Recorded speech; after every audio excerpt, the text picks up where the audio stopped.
October 10th, Committee of the Whole meeting. May I have a roll call, please? Mr. Balestrea. Present. Mr. DeJohn. Here. Mr. Mano. Here. Mr. Monaco. Here. Mrs. Sabetta. Here. Mrs. Snyder. Here. Mrs. Teresi. Here. Please stand and join me in the Pledge of Allegiance. Pledge allegiance to the flag of the United States of America and to the republic for which it stands, one nation under God, indivisible, with liberty and justice for all. Wait till us old people get up. I'm sorry. I know it's a lot of the game. Okay. The purpose of tonight's meeting is to discuss 4 items on the agenda. First, we will do an FF&E overview. Second, an FF&E on interior furniture bids. Thirdly, we will review the playground and purchase of that equipment. And lastly, we'll give an overall project update.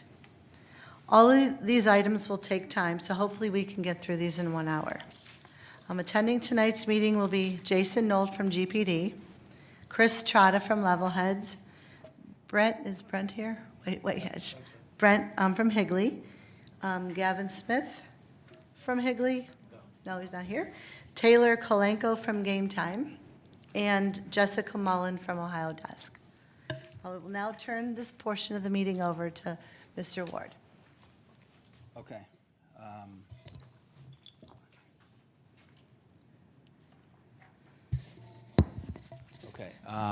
So before you,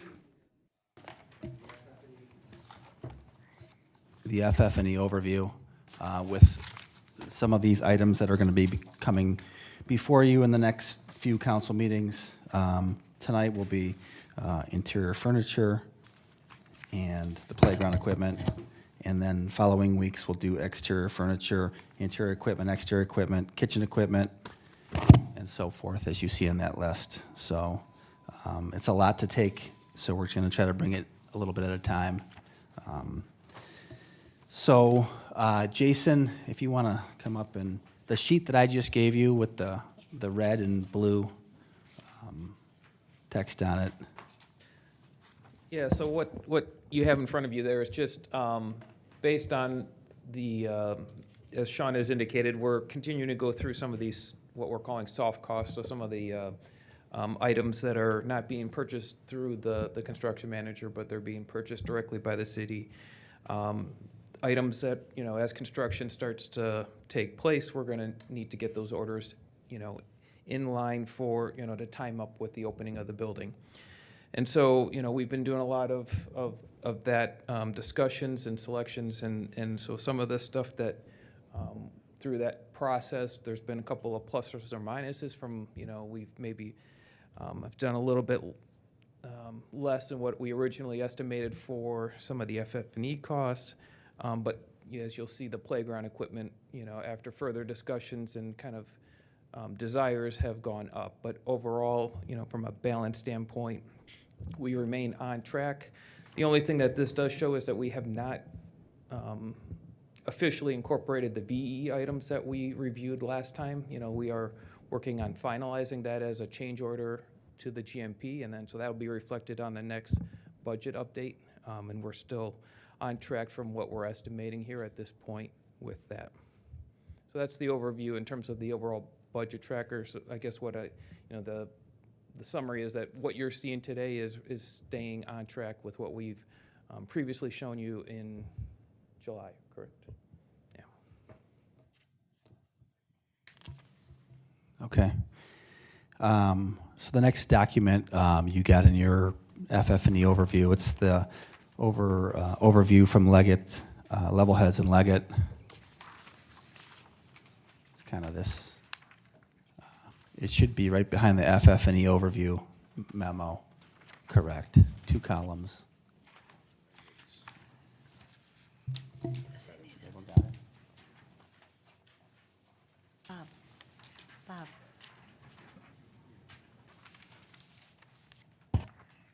Bob, do you need it?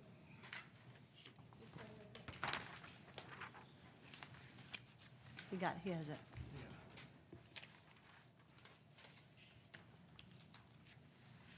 So what I prepared with Hello, everybody. It's been a little while. What I prepared in this diagram is that we are, comparing what the original sort of soft cost line items that were in the approved project budget is the left column, okay? And it lists the, top 15 items and categories, and there's backup behind all of this that just, gives the detail. But we're trying to, obviously keep on budget with these elements. And as Sean and Jason has mentioned, there's ups and downs, and we're trying to, make sure we manage it. But the major categories from starting the left is the interior furniture, and we had a budget of $202,000 a while back, and currently it's $192,000. So it's, with some value engineering, with some really thoughtful planning on what you truly need with furniture, and making sure we don't accessorize the building, we're able to keep within that budget. So we're, about 10,000 under there. Exterior furniture, we had 80,000, was just an allowance that we had at the time. And then we've gone through and, looking at all the furniture for the recliner, lounge seating, upright chairs, tables in the outdoor living room, and chairs, and just all the accoutrements on the outside for the patrons to sit on or sit around. That budget was 80,000. We're at 119 right now, so that's higher. But we also are still evaluating it. We have some list pricing. We need to get bids, so that number would come down if it was a bid environment for that. So we're optimistic that we have some room to get some cost savings there as well. Interior equipment, we're looking at a few things. We have a benchmark for $12,000 for the dedicated custom benches that are made from the John Center glulam beams, and we have a budget to get those fabricated. Once again, it's a donor opportunity, so they could potentially pay for themselves as well. So that's an area to take a look at. We have in the rec department, there is, microwaves, refrigerators. We have bleachers. We have a benchmark for $10,000 for bleachers in the gymnasium. And the lifeguard area has microwave and refrigerators as well. So it's just sort of all those things, including technology, to make sure we have all the TV projectors, computers, TV monitors, sound systems. We have some allowances, but we're about $69,000 for that at the moment, and we're pretty close on with that one. Exterior equipment, we benchmarked $75,000, and we really haven't we're not just going to populate and fill a category even if we don't have equipment for it. So that's an area where we don't really have any items right now that we see as a gap between what the pool accessories are and the pool toys and all the different lifeguard saving equipment is that's part of this. We think we're pretty good with $6,000 at the moment, so that one's well under our allowance. The senior fitness equipment, Sean, I don't know if you have anything to add to where we stand there, but it's relatively on track with what was planned earlier. And then the next, I guess, 6 or 7 items, or something that's really important, is the exterior signage. We have a consultant on our team that's locating where all the building signage can go. We've actually reduced some of the locations to save costs, but these are sort of budgeted numbers for that. But what's really important to still figure out is what are we calling this facility? Because we don't know how much a sign is going to cost if we don't know what it says. So there's I think there's an area here that we really need to tackle over the next month, and we need your help as well to make sure we pin down what are we labeling on this building. Do we have any corporate sponsorship? Whatever it may be in your discussions, we need to know, because the sign costs as long as how many letters it is and how illuminated it is and so forth. So the items from building signage to entry ground sign, those are still sort of allowances that we've carried over. The only thing is the digital ground sign has reduced in cost because we want to reuse the cabinet that we had before. So it's really just the cost of getting the power and data there to that location and the foundation to support it. So through all that summary, it kind of tabulates down, and the kitchen equipment, we had budgeted $230,000. It's at $194 right now, so that's tracking well. And we had some VE in the kitchen and FF&E that we've gone through, but sort of the bottom line before you get to the playground conversation is we had about $1.15 million in the sort of the approved budget, and now we're at, 1.01. So it's very close, it's under at that point, but then when you add the playground in, that's where it kind of gets back to a level field again, and I guess we're in the good 9,400 as of today.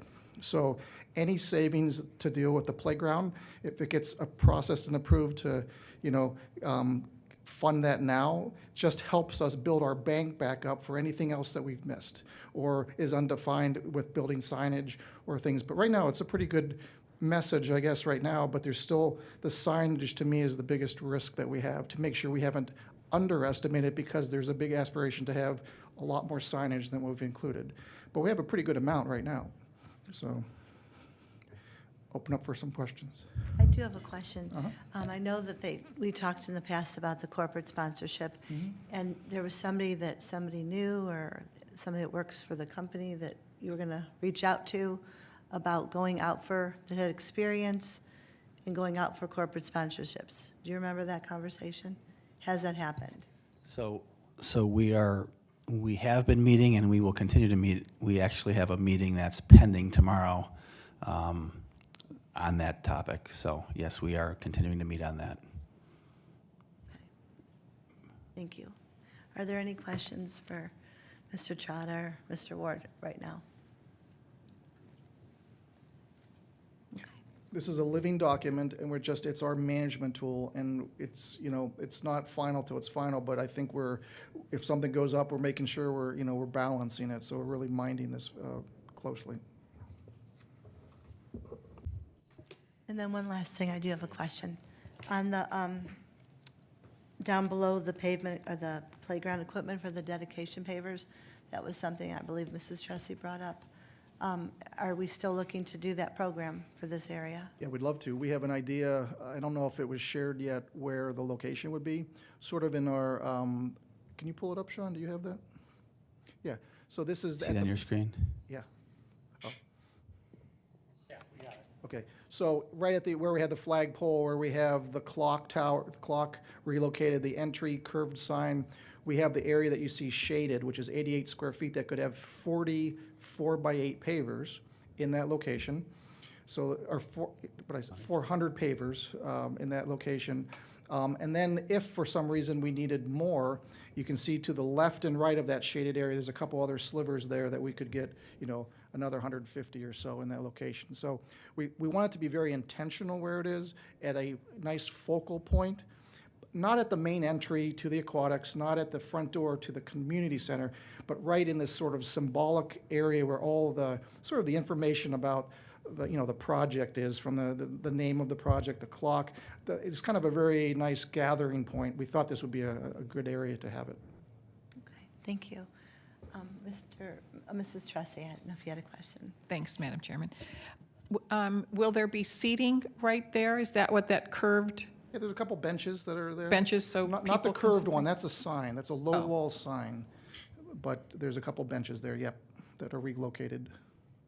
And who's going out for this corporate sponsorship? Who's working on this? So we are meeting Karen, the mayor, myself, Matt Medic, and Matt has a contact who does this for a living, who's helping us. So he's on board as well. And can we see a list when you get a list together? Can you share some of the information with council on what you're thinking about naming these rooms, or, before you, I guess my point is, can you share something with us before you ask us to vote on Monday? And I don't mean share on Friday, but can you share as you go along and you get some ideas, like this is a preliminary list, this is what we're thinking? I mean, and share it with us prior to showing up at 6 p.m. and saying, hey, let's vote tonight? Can we do that? Madam Chair, can I jump in? As we're putting this whole plan together, our team, as we identify the areas we feel that have the opportunity to be sponsored, and we actually nail those down, absolutely. We'll show you, these are the things that the gentleman who's helping us, who does this for a living, feels that these are our best opportunities, and these are the figures that he believes we can ask for. Ask for. Yeah.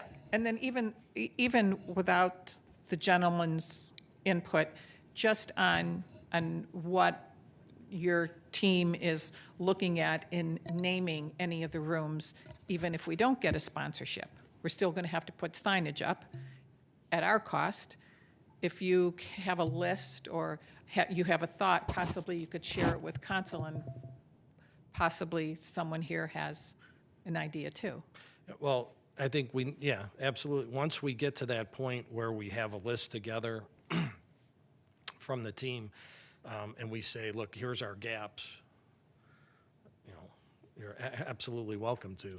Yeah, thank you. I mean, I just think, you think we you might say it's the ladies' room, we might call it the ladies' lounge. I mean, just little input things that would make council feel like we're part of this, other than the fiduciary responsibility we have. So I think there's two different things we're talking about. There is what we're calling from a signage and wayfinding a certain room, okay? It's the event space 1, or it's the community center room 1. We have a signage consultant on our team that is going through the naming of the rooms, not from a corporate sponsorship or a personal sponsorship, just what is the name, what's the label on the room. Then there's the other things, corporate sponsorships for the building signage, or you're going to name the whole conference center after somebody, or whatever these individual components are. That's not us, but the individual rooms, we can give you a list of all the rooms Right. and what the utilitarian name is of the room. Correct. Ladies' room or women's locker room, or whatever the names that you can review. Is that what you're asking? Yeah, so you have 2 lists, as the mayor said. Yes. So if council could just, Yeah. just look at them, if you could just, Yeah, yeah. they're possibly just your ideas, and maybe, someone else has an idea, and if we could just look at them, Yeah. I wanted to be clear Yeah, with what 2 you're. different lists, I'm- one I'm- with the sponsorship and, and any money that we can obtain from, a sponsor, and then just the normal Yeah, we can do that. rooms. Yep, got it. Thanks. Thank you. Appreciate it. So possibly after you guys meet tomorrow, if maybe you can give us an update, an email or a letter, just let us know how that meeting went. That would be really helpful. Okay. And then, Mr. Balestre, did you have a question? No. Okay. Okay, so next we'll move on to the FF&E portion, interior furniture. So there are, all this equipment that we're purchasing is on state term prices. So there's multiple companies that, that provide this state term pricing for you. So you'll have actually 3 resolutions tonight. One resolution is with the National Co-op, one is with KI, and the third is with kind of the last 4 are clumped together to make up the last resolution. So I have Jessica here, and she's going to kind of walk through some of this stuff for you. Maybe it clarifies where this stuff is going, the furniture is going, and their locations, so. Say that again? Absolutely. Yep. They all open up. Hello, I'm Jessica Mullen, and I'm with Ohio Desk. We're a contract furniture dealer in Northeast Ohio. Thank you. Welcome, Jessica. Mike needs to be closer to. Oh, gosh. I knew that. I was, sorry about that. Jessica Mullen, Ohio Desk.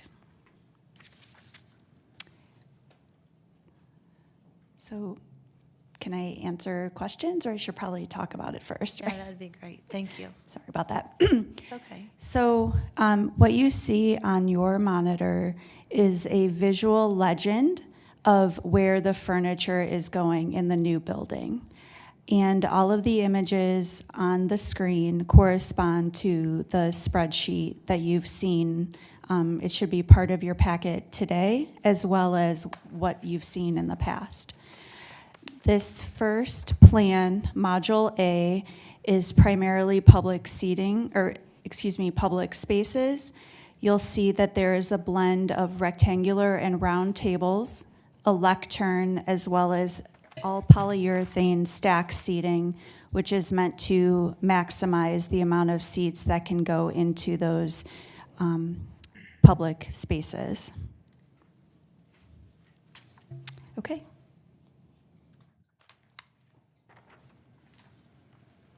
Okay, Module B is also more public facing. What we call task seating that is in the upper right-hand corner, those are chairs that are meant for where people have their desks. In this case, those chairs would be at the main reception desk, which is in the, I don't know where it is offhand. I don't know. Oh, the reception area for greeting people is in the upper right-hand corner. There are 3 chairs in that area, and they're seated behind millwork. Thank you. The soft seating on the left-hand side is meant for Concourse 101, and these are lounge pieces, lounge height seating, lounge height tables, as well as some ottomans that were chosen for the concourse.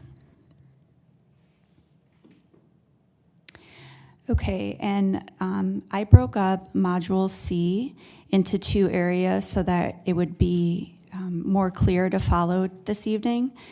The only furniture that is part of F and E, or rather the Ohio Desk portion, are the stools that you see on the upper image. These are meant for behind the concession area. And then also the recliner that's meant for nurses area. And there's one more page. And this furniture is meant for the private spaces or those applicable to the city of Mayfield Heights. You'll see we have different types of seating, guest seating, task seating, as well as case goods that are meant for Sean's desk, as well as the rest of the Parks and Recreation team, as well as tables that are meant for a meeting space, and the large conference table, as well as conference chairs.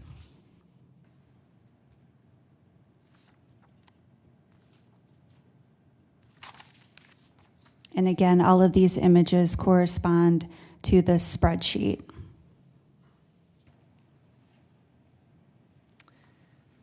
Okay.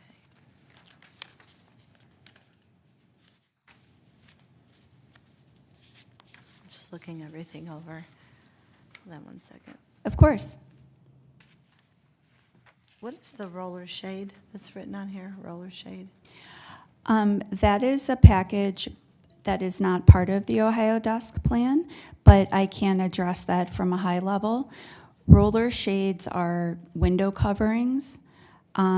There's 2 types that have been used. There's manual, which will be the style used in this area, and then there are motorized, which are used in Module A. Thank you.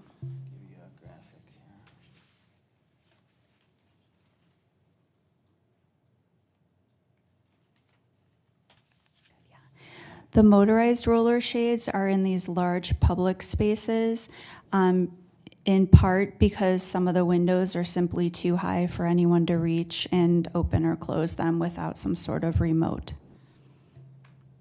Okay. That's in the community rooms right there. Next, yellow there, that's in the senior fitness room. Those are manual. And then finally, in the rec department offices and the pool, those are also manual.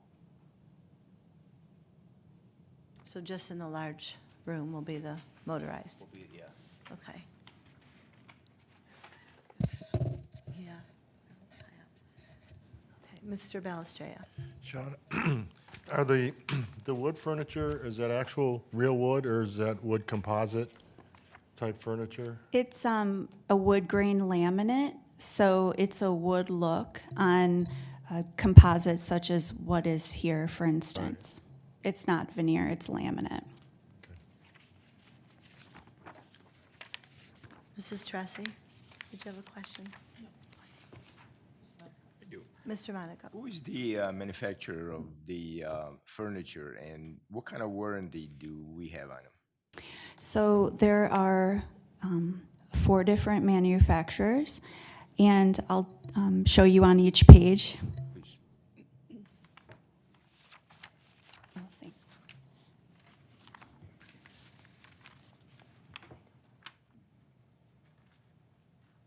I'll start with this page. The chairs are from, well, let me back up. The 3 main manufacturers of furniture are KI, National, and Davis. And all 3 companies are commercially manufactured furniture. They all have lead times that extend anywhere from 10 years to lifetime, depending on the nature of the product. The furniture in this area is from KI and National.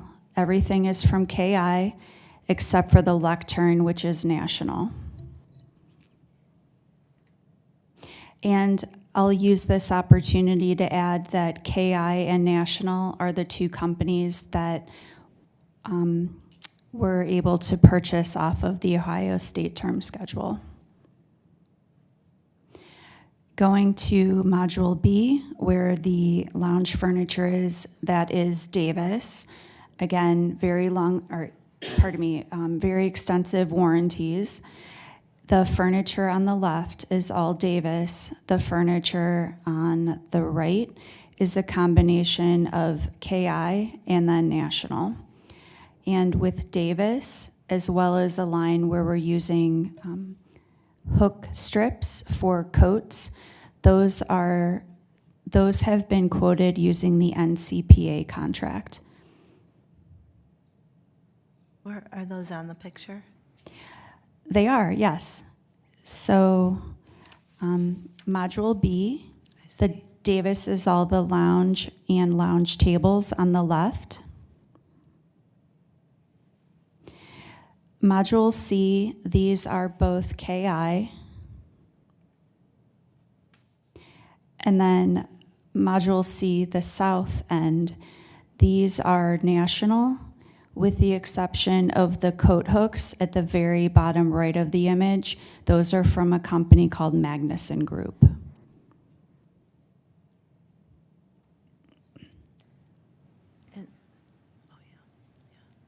And then did they, I think, Mr. Monaco, did you ask about warranties? Did each company have their own specific warranty? Yes, they do have warranties. They're all commercially rated warranties, and I'll be sure to get a copy to Sean so that you have that information. Okay, thank you. And then, Madam how about- Chair, can I ask a Oh, follow-up sure. question? I'm not familiar with those companies. Where are they located at? Are they local or? They're all made in the U.S. They're not local to Ohio. National is manufactured in Indiana. KI is based out of Wisconsin, but they have plants throughout the eastern half of the United States. And Davis is manufactured in North Carolina. And if we have a problem with some of the products, would we contact you directly, or we would have to contact the company directly for warranty? No, you would contact me and the team of people at Ohio Desk I'm working with, because we are the dealer of record on these items. We handle any warranty issues you have or repairs from, the moment it lands to when you're tired of it and want to refresh it. That's all part of our service level. We take that trouble out of your hands. And you are located in the great village of Brooklyn Heights. Actually, that is our operations center.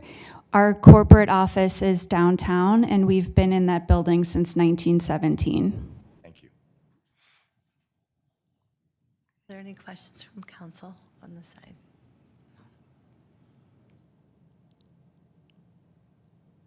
Oh, I'm sorry, Mrs. Tracy. Thanks, Madam Chairman. What is the time frame for arrival of the furniture? Thank you for asking. So the lead times are quite tumultuous these days because of what's going on with supply chain. Right now, the range of lead times on these products vary from 4 weeks to 24 weeks. And what, 24 weeks would be what? The Sure. wood laminate furniture, the tables and chairs, which, So I will show you. The long lead time is associated with the lounge furniture on this page. The laminate furniture, whether it's the desks for the recreation department or the conference table or the training tables that we're using in the meeting room, those lead times are more reasonable and in line with what our industry typically has at they're 8 to 12 weeks. And there should be, there should be a document in your packet that actually calls out the specific lead time for every line item. Madam Chair. Mrs. Tracy. What, Sean, what are we doing with all of the furniture that we currently have? We have a number of round tables and rectangular tables. Okay, thank you. Sorry.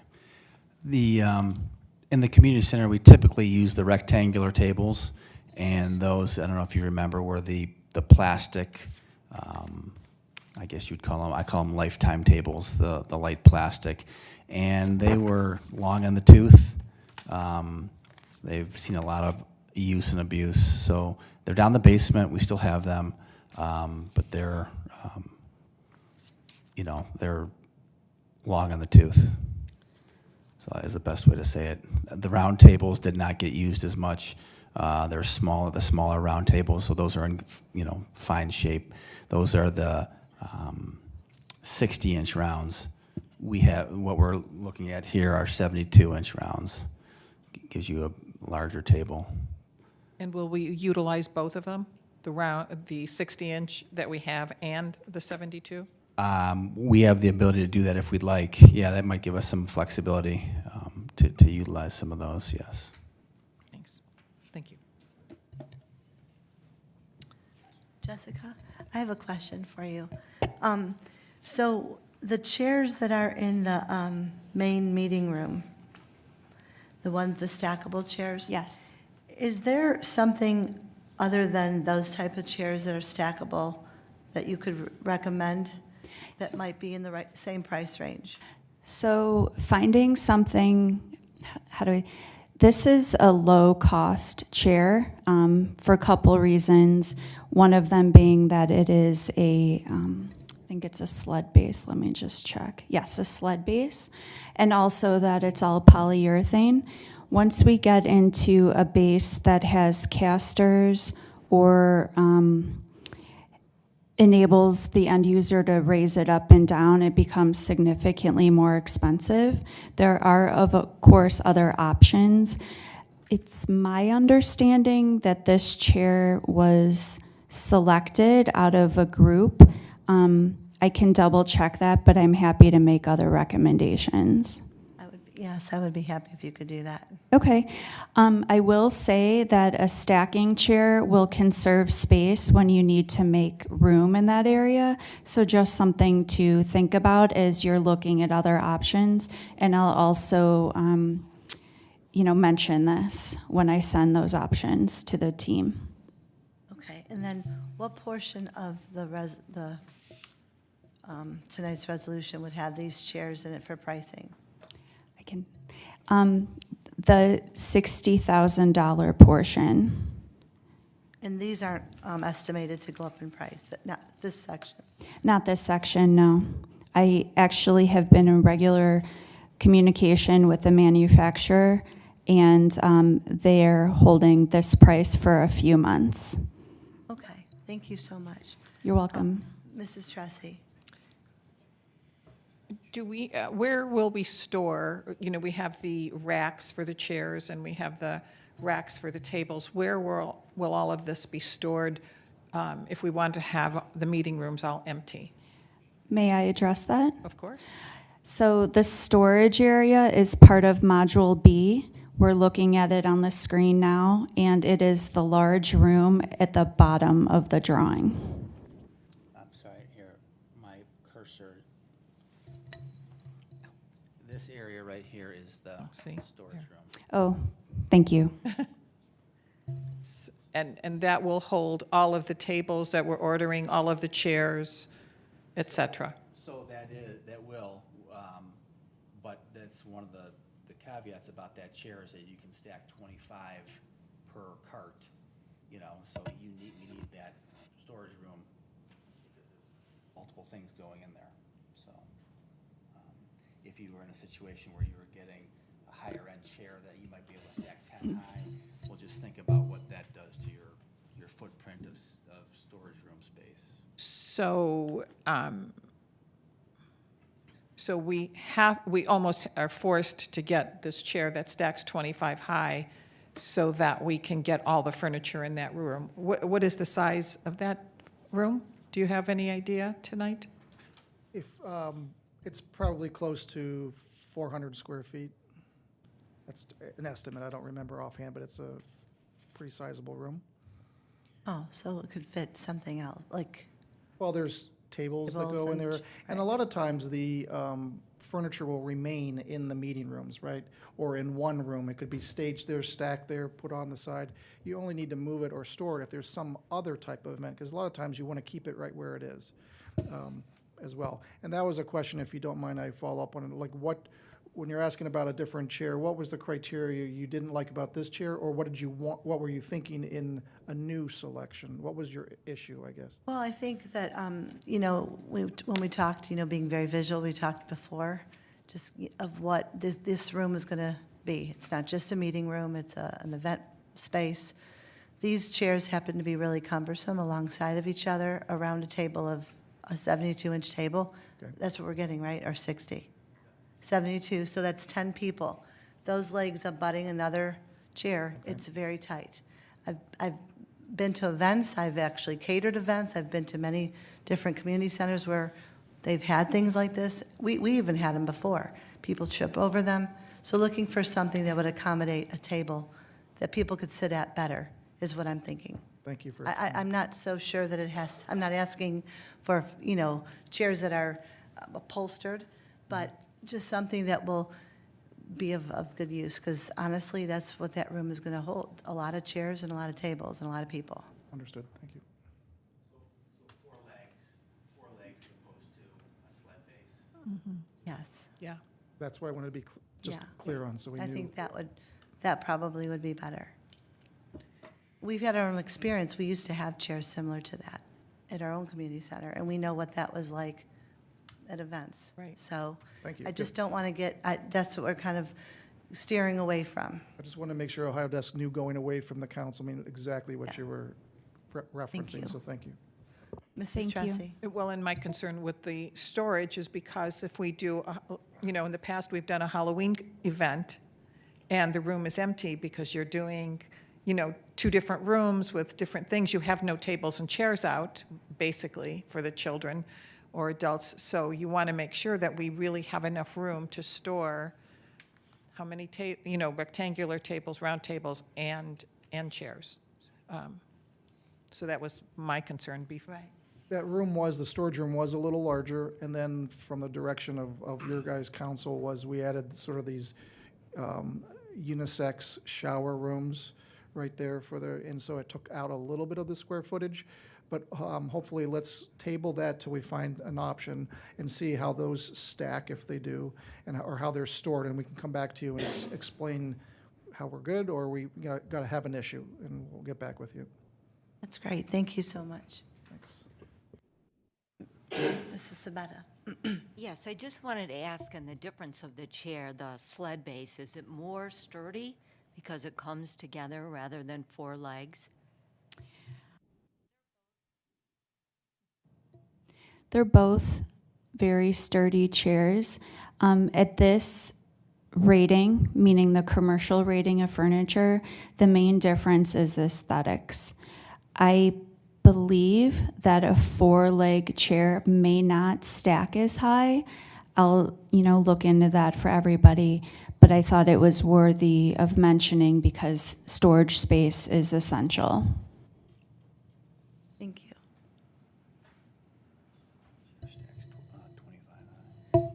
The sled-based chair stacks 25 high on a dolly.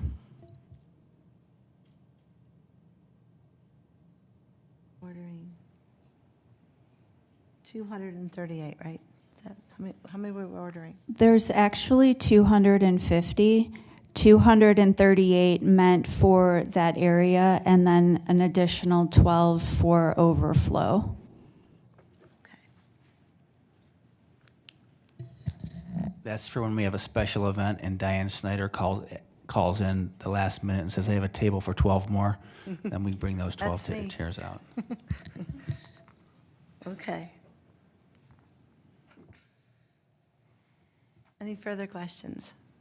Oh, Mr. Travis. May I add a question? If there's a combination between sled and other, is that a potential option if we have to go that way, or you'd want them all the same, I mean, I think enough for the tables. alone, to be all the same? I think that would probably look better.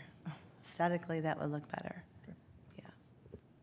Well, The actual seat will look virtually the same. I'd recommend keeping the same manufacturer, the same series.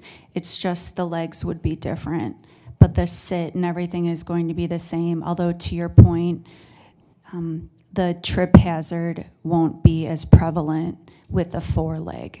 Right. Thank you. And the legs will be metal?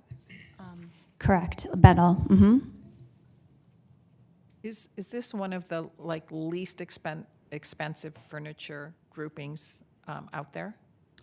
This particular chair, no. And, no? I would say that it's a very good price point for the quality of the manufacturer and the warranty. It is not the least expensive. I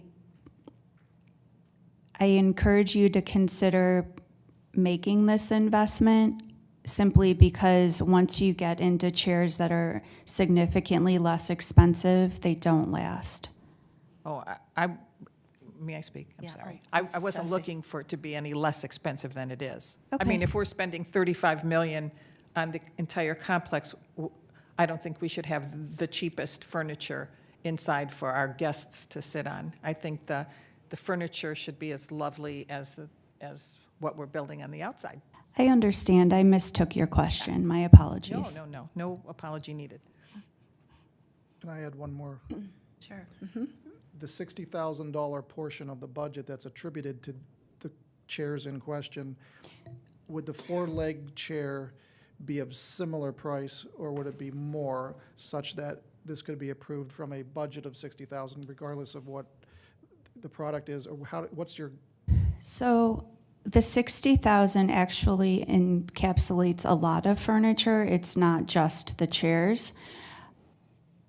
I don't feel comfortable telling you if it would be close in price simply because I don't want to set an expectation that isn't realistic at this time. So, My goal was to see if we could get approval for that dollar amount for the furniture type. If it ends up being to go over that, then they would come back for the overage for that piece of equipment. a change order for that portion Correct. of it. Well, and the difference with that particular chair, that's something that I can easily share with Sean tomorrow. I just don't have the price in front of me. Right. Well, we just got all this. We had no idea what any of this looked like Right. till Friday night, or maybe Sunday, whoever looked at their packet Sunday. You know, it's just, this is a lot to review. We have Yes. no idea. We want it to, like Mrs. Tressi said, be as beautiful on the inside as it is as on the outside. So I it's really a understand. lot to swallow and then vote on tonight when we had no idea of the color scheme of what we were going with. So that's really important to all of us, I would think, you know, so. But if this isn't, as long as you think that we're gonna, I mean, once we pass it, we pass it. Unless we just put this on first reading, this portion only, because this is not anything that will be affected by a change in pricing, correct? So maybe that's the best way to do that, rather than go through the change order. Right. And maybe some members of council think that we should spend more on chairs because they are so important. I mean, we don't want to be buying new chairs every year. So maybe that might be, if we get to that point in the meeting and that's how everybody feels, maybe that's what we'll do. As long as it's not going to hold anything up. It doesn't look like it will pricing-wise, so, Not with this manufacturer, no. okay. We Thank you have some so time much with for that. really listening to us and giving us the suggestions and taking the time. No, I'm a very service-oriented person, so I appreciate the opportunity to speak to the group. Thank you. Thank you. Okay, so if we're good, we're going to move, we have 10 minutes to go over the playground, and that's a pretty important part. So I want to introduce Taylor Kalenko. Thank you.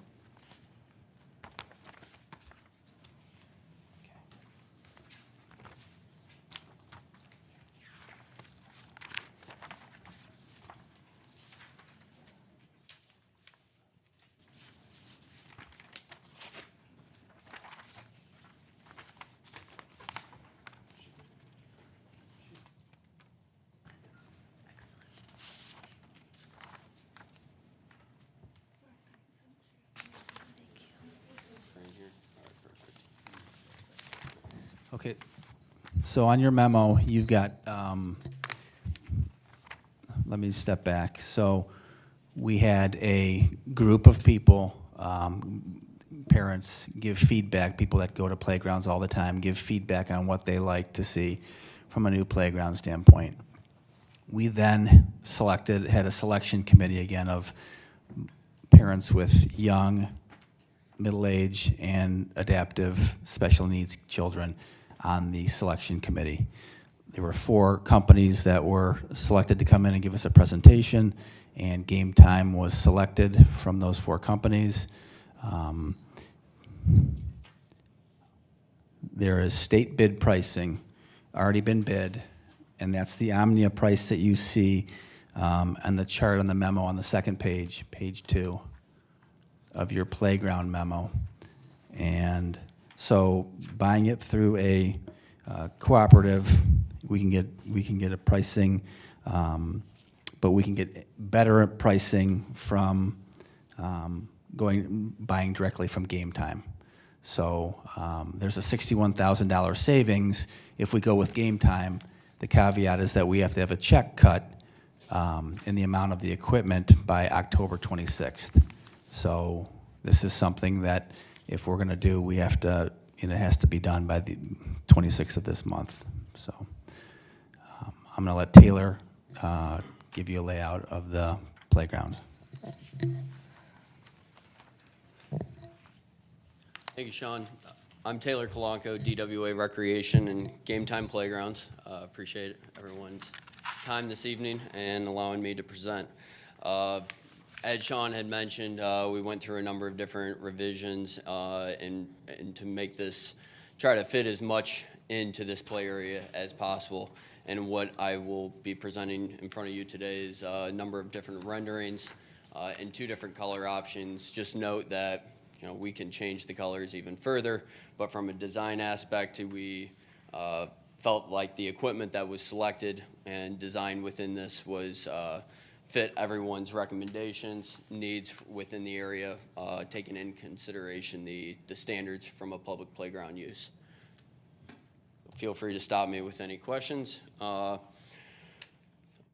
from left to right, we have a number of different swings, and then we have a 5 to 12 structure on the middle section, and then all the way to the right is a 2 to 5 playground. That's how playgrounds are currently broken up between 5 and 12. I'm sorry, between 5 and 12 and 2 to 5 based off of the ASTM standards. Going into a little bit more of the 5 to 12, we do have a tower on the left-hand side with 2 large slides coming through. You can also get down to the bottom, as well as a bridge that goes across. A couple large in this, from this rendering, canopy, as well as a couple slides on the rear side, in which we'll be presenting a couple photos, as well as a net climber as well. There's a little river, if you will, going through the center. We will plan on changing that to blue to make it feel like more of a river.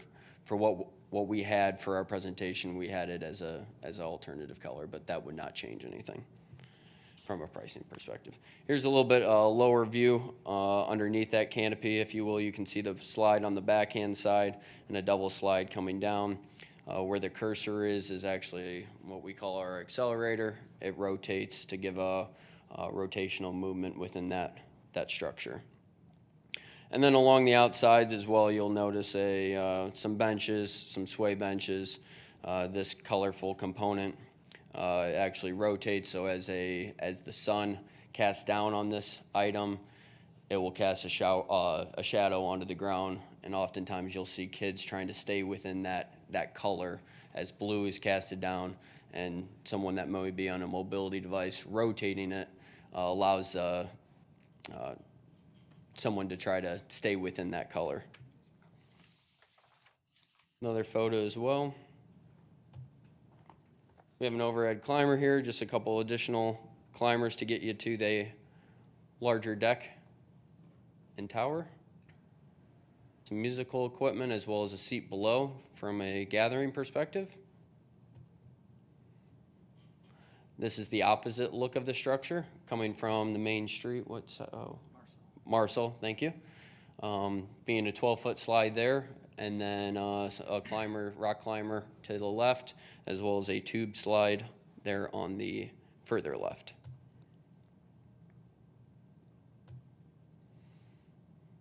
What you see on the right-hand side is a transfer platform, allowing this to be ADA accessible by transfer. The 2 to 5 structure, what you will see here in a moment, is intended for more of a ramped access for someone that's in a mobility device. So we wanted to provide 2 types of playground atmospheres to gradually move up throughout. So 6 different swings. 2 of the swings are what we call expression swings. The one on the right is an ADA accessible by transfer swing seat, and the second one from the right is what we call a mommy and me swing seat. So a parent and a child with that bucket seat can swing together. And then the sway bench illustrated on the far right-hand side. That's just intended for a slight swinging. Some musical equipment. This would be pointing toward Marcel. So these are actually musically toned equipment, a couple butterflies, a couple flowers, as well as a sway bench as well, and then concrete underneath in that area. The right-hand side is going to be the new and inclusive, like teeter-totter, if you will. So not only can 4 kids sit comfortably on those each individual seats, but you often see kids on that center piece getting a vestibular motion with that component.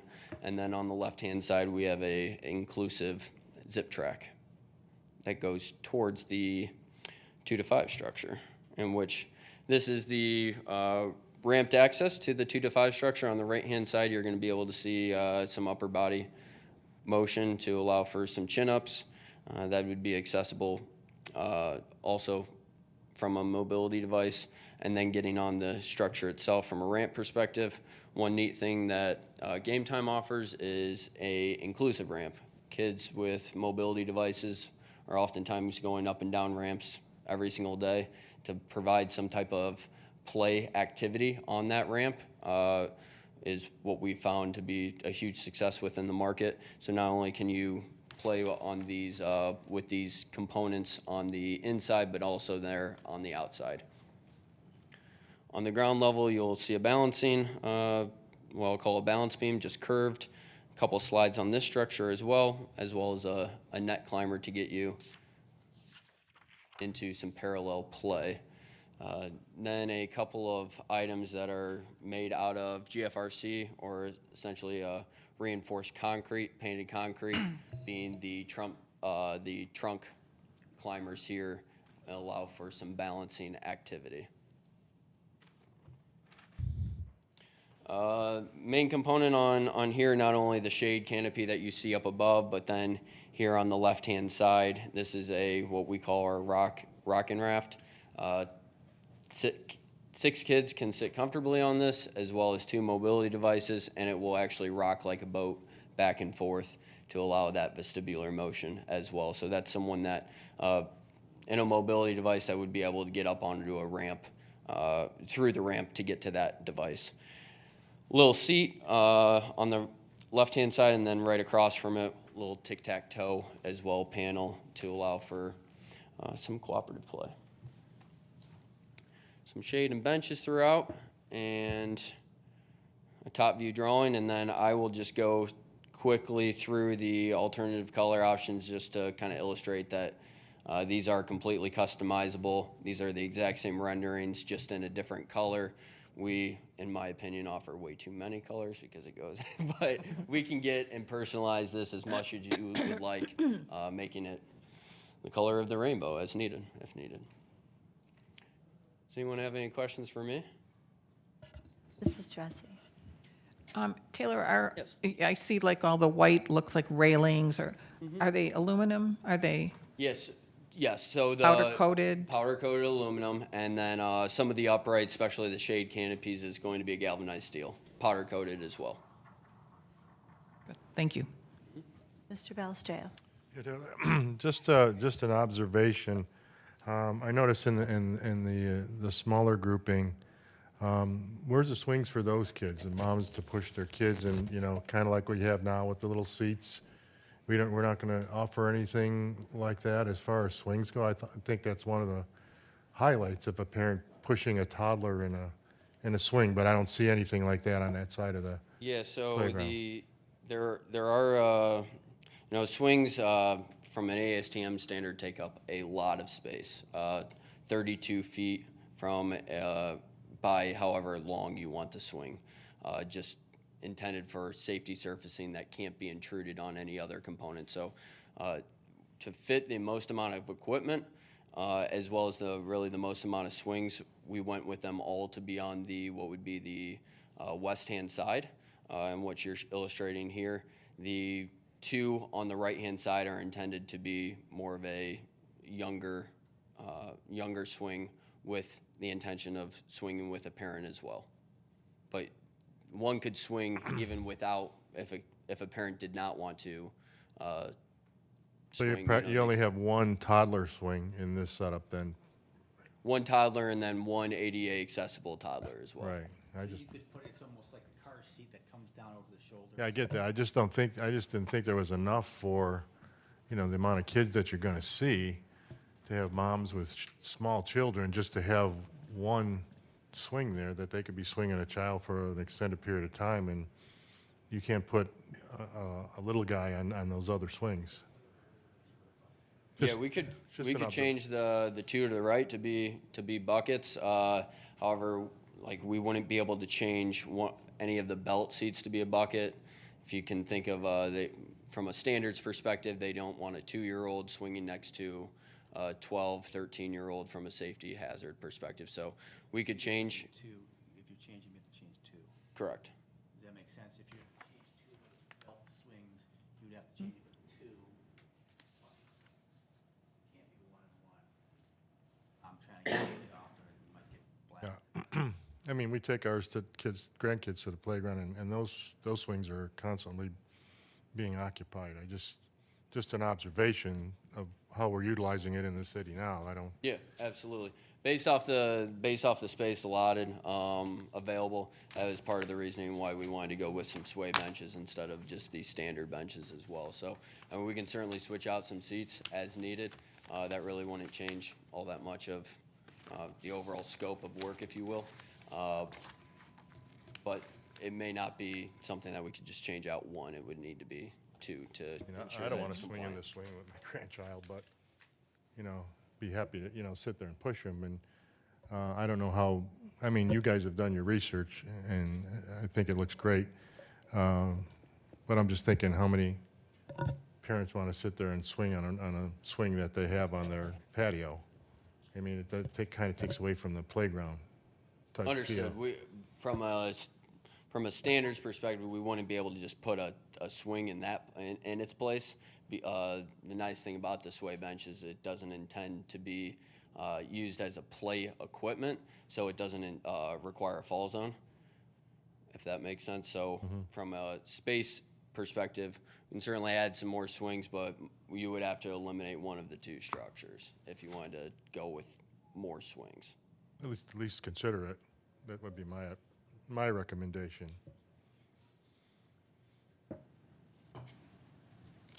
Mayor? The most logical thing would be to change those to buckets, 2 of them. If that's, typically, what do you see as use in a playground? I mean, is 3 of the buckets and 2 of the other, is that enough? Or do you see, the usage as being more to the older kids who would use the regular swings? Yeah, that's a great question. I would say the buckets are intended what would be considered for ages 2 to 5. What we're seeing, and I have a niece that's about 2 years old, and soon I think she's going to be going towards the belt seats. She uses the bucket now, but I think you're going to get a lot more use out of belt seats. Madam Chair, if I could. The ADA compliant swing could that be used by a 2 to 5? Yes, Okay. yes, it can. Pulls over their head. Mr. Monaco? Thank you. I've attended the park in Lyndhurst on several occasions, and the equipment that's mostly used is the zip liner. Have you thought about putting one in here? Do you have the room, or? It how much is more it would be? the exact same zip line that's at Lyndhurst, because I worked with Mayor Ward on that project. Okay. Is illustrated here as well. It is a ADA accessible zip line. Okay. Yes. Thank you. Sean, maybe just give an overview of how, just real quick, about how you had a committee of people that helped with some of these different items for the playground, so that it's not just something, that he brought in, like everybody kind of, that had children that had handicap disabilities that needed certain things. We had that meeting here. Maybe everybody could, just share with that. Yeah, so we had parents come in and give their feedback, and they're part of the selection committee as well. So there was 5 residents who had, like I said, young children, middle-aged children, or even handicapped children, ADA adaptive children. So they all were able to hear these presentations and chime in and help massage to get to the final product that we have today. So this, there was a number of renderings that finally got us to this final destination, but it came from a lot of feedback from the resident committees. I just want to thank you, Taylor, because I know there were a lot of different companies, and you pulled pieces from all the things from the other companies that we really wanted to see in what you presented tonight, and it really came out very nice. Thank you very much. And I think it's worth noting when we go about in designing these structures or an area in itself, we don't just design based off of what kind of looks cool. We do have design criteria that we have to abide by. First off, and without question, it's being the ADA accessible, but we take into consider a number of different items when it comes to inclusive standpoint, which we have like a checklist that I went over during the presentation. But then one of the easiest ones to talk about is what's considered play on, and it's really putting research into practice. University partnered with PlayCorps, being the parent company, to ensure that you have 6 elements of play: swinging, sliding, brachiating, which is a fancy term for overhead climbing, climbing itself, balancing, and spinning, in which this play area exceeds all of those 6, in addition to some of the inclusivity as well. So, Thank you. Thank you. All right, I just want to, are we done? Sean, do you want to go over anything else? I know it's a little late, but can we have a 5-minute Yes. project update? Yeah. Okay, Brent from Higley is here for that. Good evening. Sorry. 5 minutes, 5 months of work to cram into 5 minutes. So I'll just give a brief overview. And Sean had some recent overhead shots taken today, just so we could give a quick update. So a couple items, and I'll go through the pictures first, and then just give kind of a where we are today overview. So what you're seeing here is really the first large excavation for the building component. So really over the summer, we've put a ton of work into the underground systems on site, and getting the site ready to really start our foundations and get going on the building concrete. So what you're seeing here is where the pump pit for the pool pumps are. So those have to be located subgrade. So that's within the building footprint itself. And then there's adjacent surge tanks for the pools, which regulate the pool water level. And so those are part of the building foundation at that location as well. So today we had subgrade testing for compaction, which we passed, along with the stone-based compaction testing and passed. So they're going to be setting up formwork and getting going on concrete here very shortly. So that'll be exciting to see the first foundations poured here within the next week for the building. On your overall site view here, again, on the left-hand side, you can see the existing maintenance facility and the new maintenance yard, where the concrete pad, if you will, has now been poured. We started that about 3 weeks ago. Unfortunately, some of you may have heard there is a Portland cement shortage nationwide, so a lot of the concrete suppliers, specifically here in Cleveland as well, have been on allocation. So while we had hoped to pour this all as 2 large pours, we ended up having to break it into 4 smaller pours, just based off our allocation. But got that done, and concrete breaks are coming up to strength. Our 7-day break for a 4,500 PSI concrete was over 4,000, so that'll be looking good to turn this over to the maintenance yard here within the next 2 weeks for their use for fall cleanup. So excited to have that portion well underway and pretty well complete on that side of site. Kind of the middle third of the site here, a lot of it is now covered, but we have 2 large storm detention systems, so your stormwater management for the site, which is now a requirement for any new commercial building. So those storm detention structures are all in. Again, just thousands of lineal feet of stormwater piping, sanitary piping is all complete. Some of you may have noticed about a week and a half ago, we had Marsol closed during the day for about a week. That was for us to do our sanitary and water tie-ins, which unfortunately those utilities were on the far side of the street, so we had to come across the street and get those done. But that went off very well and completed that within our scheduled timeline of the 1 week shutdown for that just during the days. So those tie-ins have been complete. We shouldn't have to get back into Marsol at all at this point. The gas company will be likely directional boring under the street to get us to the meter at the building, but that'll be one of the last utilities that needs to be done. And then again, on the far right-hand side, you can see now we've established a temporary laydown area, and then there's a temporary access road. Unfortunately, winter's not that far away, so we're having to start prepping the site for continuing to work through the winter. And again, what we're looking to do is get the first course of asphalt down here by that first week of November on a portion of the parking lot, the western half of the parking lot there. So again, a lot of work going into place. We're up to a crew count of about 30 on site daily at this point. Steel's ready to start here in the next 4 weeks as well. Following right behind the footers, as well as the masons going to be on site here in about 2 weeks to start the gymnasium walls as soon as those footers get ripped and poured next week. So again, just It's really starting to ramp up now that the site work component is, more or less 95% complete, so. Thank you. Questions? Any questions from council? Looks great. All right, we really appreciate you running through that. You did a great job. Thank you. All right, do I have a motion to adjourn? Moved. Moved by Mr. Belstrade, second by Mrs. Sabetta. All in favor signify by saying aye. Aye. Opposed? All right, this meeting has been adjourned. It is 7:07. We're going to take a couple-minute break, and we'll start up with the regular meeting.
I pledge allegiance to the flag of the United States of America and to the republic for which it stands, one nation under God, indivisible, with liberty and justice for all.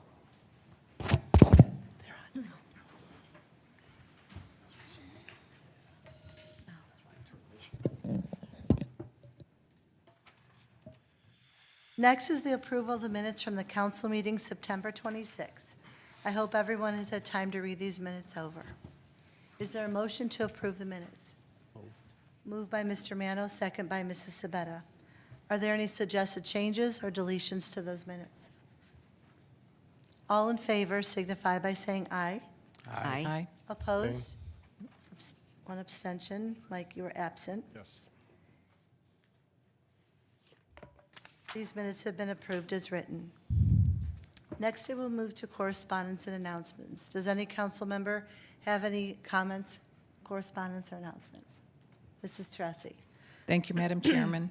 I did have the opportunity to present the State of the City address at the Mayfield Chamber of Commerce meeting at Stonewater Golf Club on October 3rd due to the mayor and council president being unavailable. Mrs. Fagan, Mrs. Ayuso, Tammy Klein, Susan Sabetta, Matt Medic, and Chief Mealy were also in attendance from Mayfield Heights. I believe they were there to support me and make sure I followed your notes. The mayors from Gates Mills, Highland Heights, and Mayfield Village gave their presentations on what has been transpiring in their cities, covering a myriad of matters and events, all the way to their financial positions due to remote working and less revenue. Just a little sideline, we should be aware of the mayor from Gates Mills saying that they're planning to have radar and give tickets to speeders on Mayfield Road in Gates Mills due to the excessive speed of the travelers. So just a heads up, you might want to be cautious if you're heading either east or west in the coming months.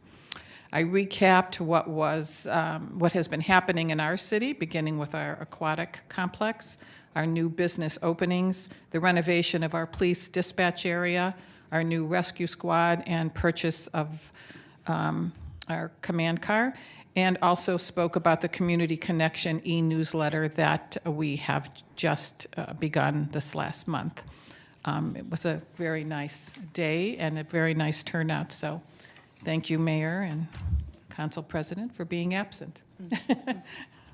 That concludes my report. Thank you, Mrs. Teresi. Is there any other comments or correspondence?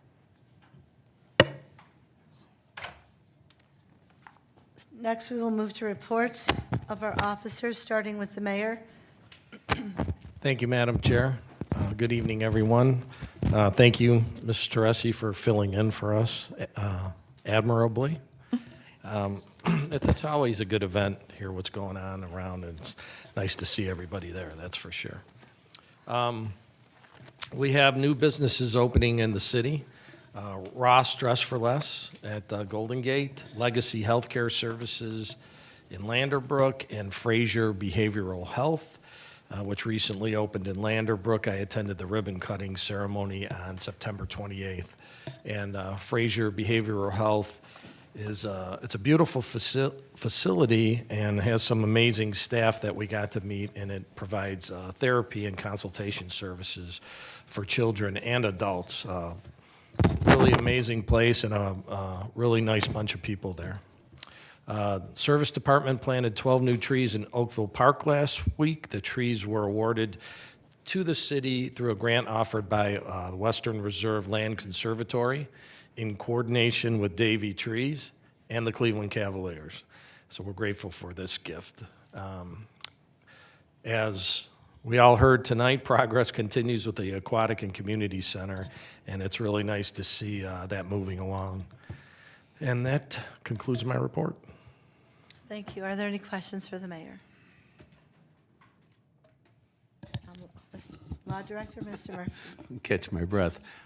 I don't have a report this evening. Thank you. Thank you. Director of Finance, Mrs. Fagan. Thank you. I have no formal report either. Okay. Thank you. We will now move to the reports of committees, commissions, and boards. If your committee Our commission has met. This is the time that you will go ahead and review that with all of us. Starting with the building committee, Mr. Monaco. Thank you, Mayor. Thank you, Madam Chair. Mr. Mano. The building committee was scheduled to meet last week. Unfortunately, the meeting had to be canceled at last minute. So we are looking forward to reschedule it for either later this week or possibly the beginning of next week. Great, thank you so much. Finance and Audit Committee, Mr. DeJohn. Thank you, Madam President. The department heads are busy working on their budgets for 2023. Those are due back to Karen, I believe, on Friday. And then once that's completed, we'll probably be holding a meeting to discuss it. Thank you. Great, thank you. Legislative Committee, Mrs. Sabetta.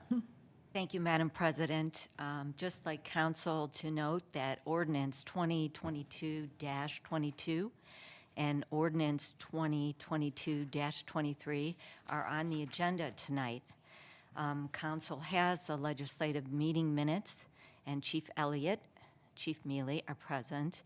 As for tabled ordinance 2022-19, please refer to Mr. Murphy's memo, a motion to remove from the table and vote to defeat in order to replace with ordinance 2022-23. Thank you. Thank you. Public Works and Service Committee, Mr. Balstrea. Thank you, Madam Chair. No formal meeting was held, but I just would like to let the council know that as we speak, Woodhawk is being repaired with the concrete seams being done. I took a ride down there when I returned from vacation. The traffic seems to be flowing smoothly. I talked to one of the engineers there, and he said they did not have any issues. And I hope to meet shortly with the new city engineer and get a status report of all of the works that are in progress as far as public works goes, and I'll report that back to council. Perfect, thank you. Any questions for Mr. Balstrea? Recreation and Parks, Mr. Mano. Thank you, Madam Chairman. Trunk and Treat, Friday, October 21st, from 6 to 7 p.m. at the Marsall parking lot. Cost for children is $7 and adults $3. Join us with your decorated trunk, and hand out a treat. Children will receive a bag to use for the trunk and treat, the Halloween Path of Fun, where they will receive extra goodies. There will be games, activities, and a photo opportunity along with the pumpkin patch. Pizza and a drink will be provided to all the children and adults. Registration deadline is Monday, October 17th. Call 440-442-2627 for more information. That's my report. Thank you. Any questions for Mr. Mano? Safety and Transportation, Mrs. Tressi. Thank you, Madam Chairman. The Safety and Transportation Committee met on Thursday, October 6th. In attendance was my co-chair, Nino Monaco, Chief Elliott, Assistant Chief Michael Bracchia, and Justin Gavora from the Fire Department. The purpose of the meeting was to discuss a fire department staffing. The chief provided a comprehensive PowerPoint presentation outlining the current staffing level of 3 shifts, with each shift having 11 personnel. Also discussed was the number of calls that the fire department goes out on, which has risen to 4,563 calls, but staffing has remained at the same level. Also discussed was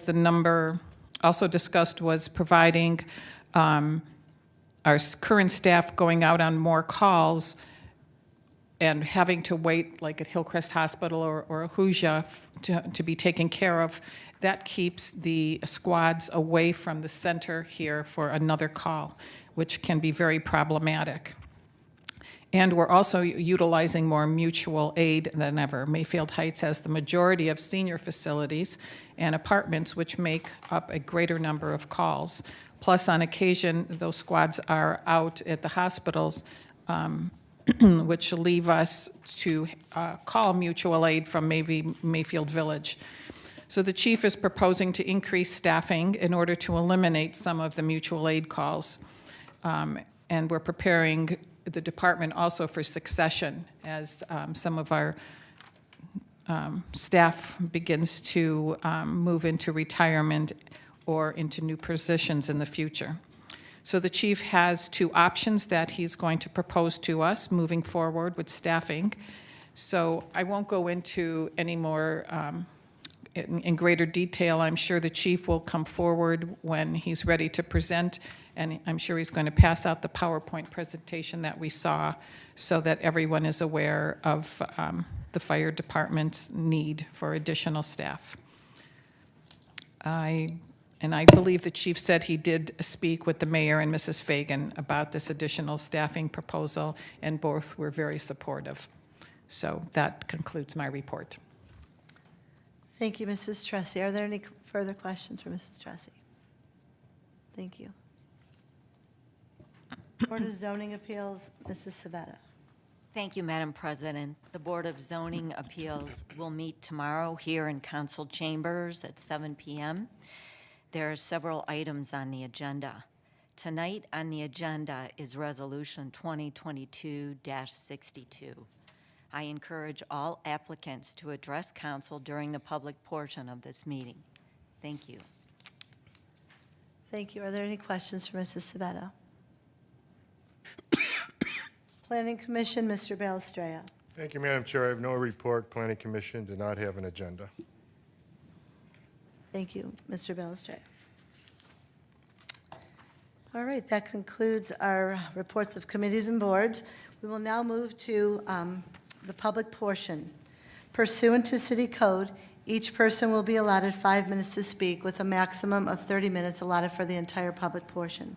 If you are here in connection with an agenda item this evening, this is your opportunity to address council. However, please note that this is not an opportunity for debate or slighted comments. If you would like to be heard this evening, please fill out a form located on the table at the back of the public entrance of the chambers. During the public portion, I will call each person wishing to speak to the podium. Please state your name and address for the record and speak clearly into the microphone. It is now 7:35. I will open up the public portion. We'll begin with Mrs. Deborah Kramer.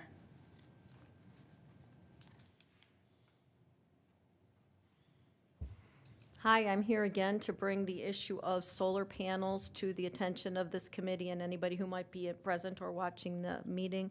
I want to make sure people know that the city of Mayfield Heights is so restrictive in solar panels that you can't have a functional system on your house. And my urgency, my sense of impatience, I wanted to just say is because on June 5th of 2020, I started this appeal with a letter to the Architectural Board of Review offering my contractor for assistance. That same summer, I talked to Mrs. Teresi because she came by my house on another matter, and she brought it to the attention of the council. In 2021, I talked to Mrs. Sabetta at the Unity Days. I talked to the mayor. I emailed the mayor multiple times. In June of 22, I presented to the council. On September of 22, I came back to the council. Here I am again, keeping track, and as far as I know, nothing has been done. And I want to urge this city to allow people to use functional solar. That's all we're asking, is permission to do it, and not restrict it, and to have some legislation drawn up on the matter. Thank you. Thank you. And just so that you know that we did address it by having trying to organize a legislative committee meeting, and Mrs. Sabetta is the chair of that committee meeting, so she needs to go ahead and call that meeting, and we can let you know when we do that. Thank you. Okay. Next is Mr. Chad Litcham. Lichten. Thank you.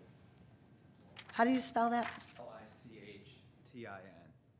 Perfect. Thank you. Okay, we'll start down here, and you guys could pass them along. Start with Nino and pass them back. So she said start with Nino and then pass them back.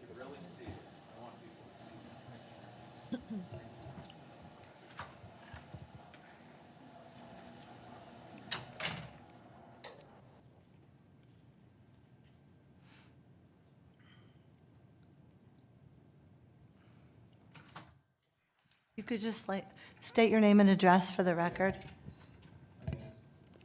Turn it on. Green button. Hit the, yes. Okay. Hello, my name's Chad Lichten, and my address? Yes. 6295 Fairhaven Road. Okay.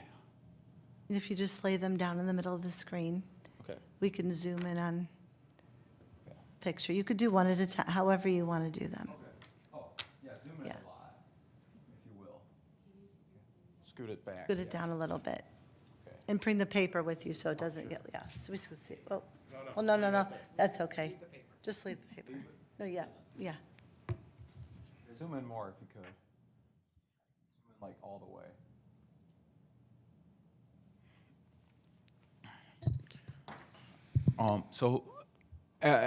After the summer recess, has there been any progress made on thoughts on a light ordinance? I'm asking all of you city council members. There's usually no questioning or Oh, talking. sorry, Just- okay, just you're give right. us- yeah, that's Okay, okay. well, imagine asking your neighbor. Me, I have autism. I have hypersensitivity to light, and a lot of these modern technologies have gotten very powerful. And it's just unlucky if you live near someone who all night shines your house. And imagine going to your neighbor and just mentioning that their security lights kept going on all night. And when those would go on, they'd fill our entire house up. I could easily read a book deep into my house from just those lights. And so I go to him in his driveway, and he says, so I ask him kindly, they're malfunctioning every time a pedestrian goes past, every time a car goes past, just in the street. And he says, now I know. That's what he said to me.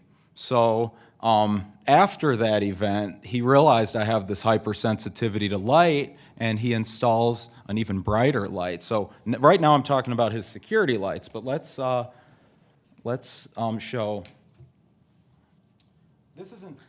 This was back in 2016, what we were dealing with, this picture. If you see in our living room, just how it shines.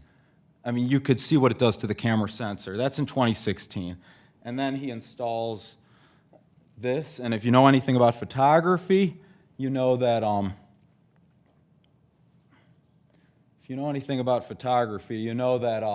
what it's doing to the camera's sensor is pretty unbelievable. The point source of this light will damage your eyes. I can't look out my window for a half a second without being in pain. So we cover up our windows at night, every night. Every night. It's a Johann Sebastian Bach poster, but anyway, you have to cover every square inch of my window. I can't really enjoy my front yard at all because this light, if I just get a glimpse of it or a reflected glimpse, it hurts me a lot. It is equivalent, I've measured it, to about a 2,000 watt incandescent light bulb. This is the neighbors next to him. They installed blackout curtains. Should you have to lose your view out your window because some sadistic jerk of a neighbor wants you to be in pain? Should you lose your view? Should you lose your sense of security? This is our backyard. This is our backyard. I don't know, if you could dim the lights more, you'd see it better. Maybe all the way. I don't know. Anyway, you're not seeing it. I need the lights dimmer, but there's a ton of light in our backyard streaking across.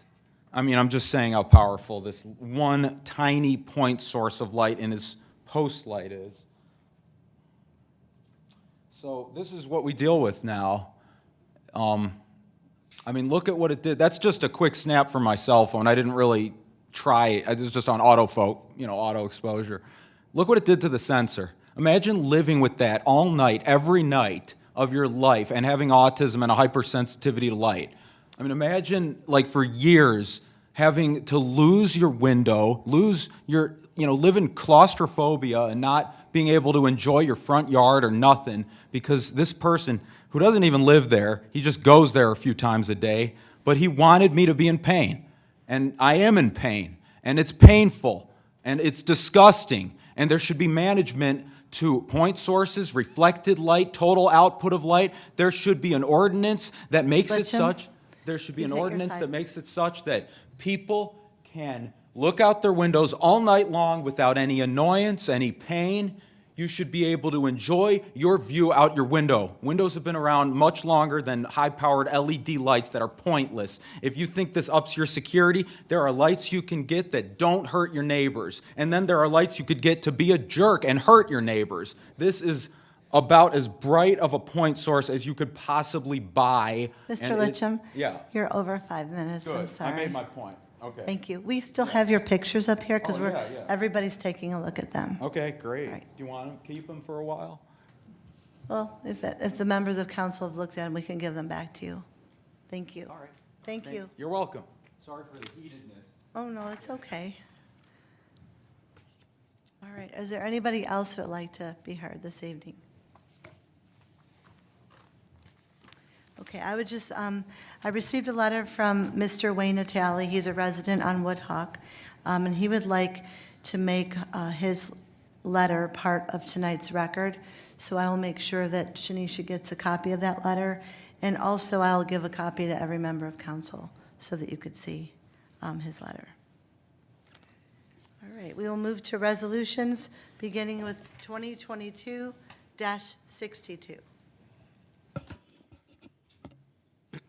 Thank you, Madam Chairman.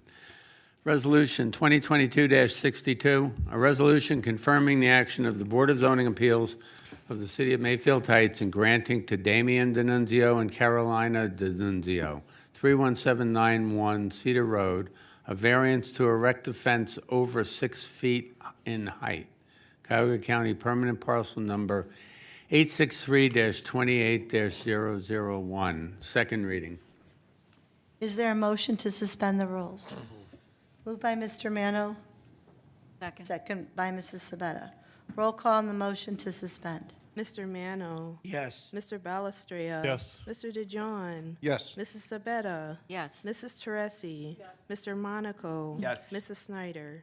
Yes. Is there a motion to approve? Moved by Mr. Mano, second by Mr. Balestria. This was a 4-1 vote by the BZA in favor. I'm going to let Mrs. Sabetta give the history and report from the BZA meeting.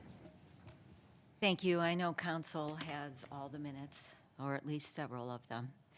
The applicant applied for a permit, had inspections, and final approval for a 6-foot fence. Applicants state they were unaware their fence was illegal. Explanation of hardship and practical difficulty. The applicant states moving a fence that has previous building approval, west side tree stump intrusion, east side water swale. Council has a letter to this concern and should remember this residential concern when Anthology came before us. A new garage needing to meet a fence line setback. A variance request was recommended. The vote was 4-1. All members were present. Thank you. Mr. Balestria. Thank you, Madam Chair. I took a lot of time reviewing this case. What was before the BZA was the height of a fence that was installed. I believe, in my opinion, there is no inherent practical difficulty in the land that this was installed beyond the limited 6-foot allowance and ultimately was cited by the building director. 3 items were discussed. I guess there was a stump which determined the overage in height, which is not a practical difficulty in the land. The fence could have been moved or the stump ground or the fence staggered in height. Number 2, apparently approvals may have been given, but I cannot assume what the inspectors did to approve the height. It may have been simply eye-sighted without an actual measurement. A true survey, number 3, was not conducted as to the proper placement.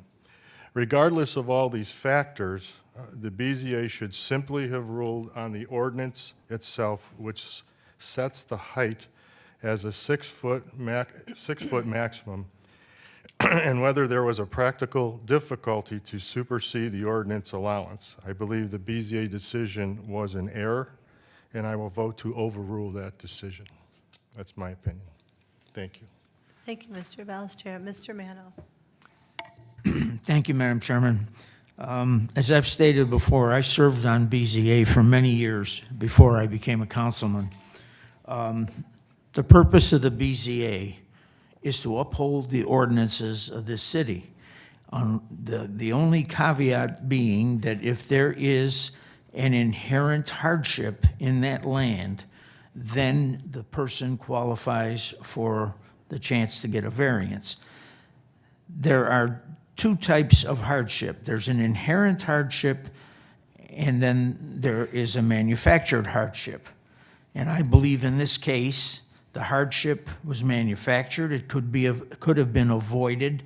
I think if this would have been done correctly the first time around, we all wouldn't be here with this, with this tonight. At this juncture, I believe that we need to support the building commissioner in his job to enforce the ordinances of this city. And I too will be voting against this proposal. Thank you. Thank you, Mr. Mano. Mr. DeJohn. Thank you, Madam President. So the thing I'm very confused about with this case is why did our previous building commissioner approve this fence if it didn't fit within our ordinance? And now how can we go back and cite somebody for something that was approved? That's what I'm fighting with this whole situation. I mean, if somebody can shed some light on that, I would appreciate it. That was one of the things I had an issue with as well. But I think I'll bring Mr. Thomas up to explain. I can address that. Go ahead. The fact of the matter is, the ordinance does not permit a fence any higher than 6 feet. So you can't get around that just by having a mistake or error by the building commissioner or the building department. It's illegal to begin with, and in order for it to stay there, you need a variance in order to keep it. That's the simple solution. You know, even if the permit were granted in error, then it was granted in error and you still need a variance. Council still gets the rule. You can't change the ordinance. Council is the only one who can change the ordinance by variance. Madam Chair, if I could. Mayor. The old building commissioner approved a 6-foot application. Didn't approve a 6'8" application, approved a 6-foot.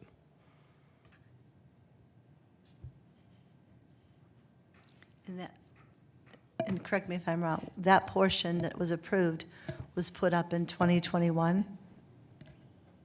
Correct. Correct. So then the new portion that was put up in 2022, there was no permit for that, which I found that out today. Our understanding was they went for a permit, and that's when. After the fact. The building After they inspector already started to put the fence up. found. That's why I was asking Mr. Thomas to come up, because I want to make sure Yes. that was right. That's right. Here he comes. Does anyone have any comments or questions? Mrs. Tressi. Thank you, Madam Chairman. I also sat on BZA, and there is no one in this city that is more knowledgeable than Mr. Kramer when it comes to ordinances. There's no one more knowledgeable to distinguish between a hardship and/or practical difficulty. So when Mr. Kramer reviews the paperwork and the variances that come before him, he knows what is really acceptable under our ordinance. And we're very fortunate today to have Mr. Thomas, who understands that following the ordinances protects everyone in the city, every resident, not just one resident, but all the residents. So enforcement is really very important with all the ordinances, because we are the 7 people who create these ordinances and vote for them. And Mrs. Sabetta, you know firsthand, your neighbor did the same thing that we're discussing today. And because of that, we hired North Star to revamp our fence ordinance. So I think it's very unfortunate, all that has happened, but I also will be voting no. Thank you.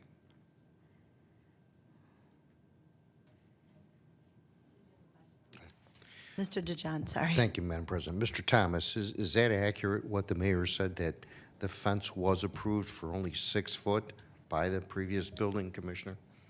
That's correct. Thank you.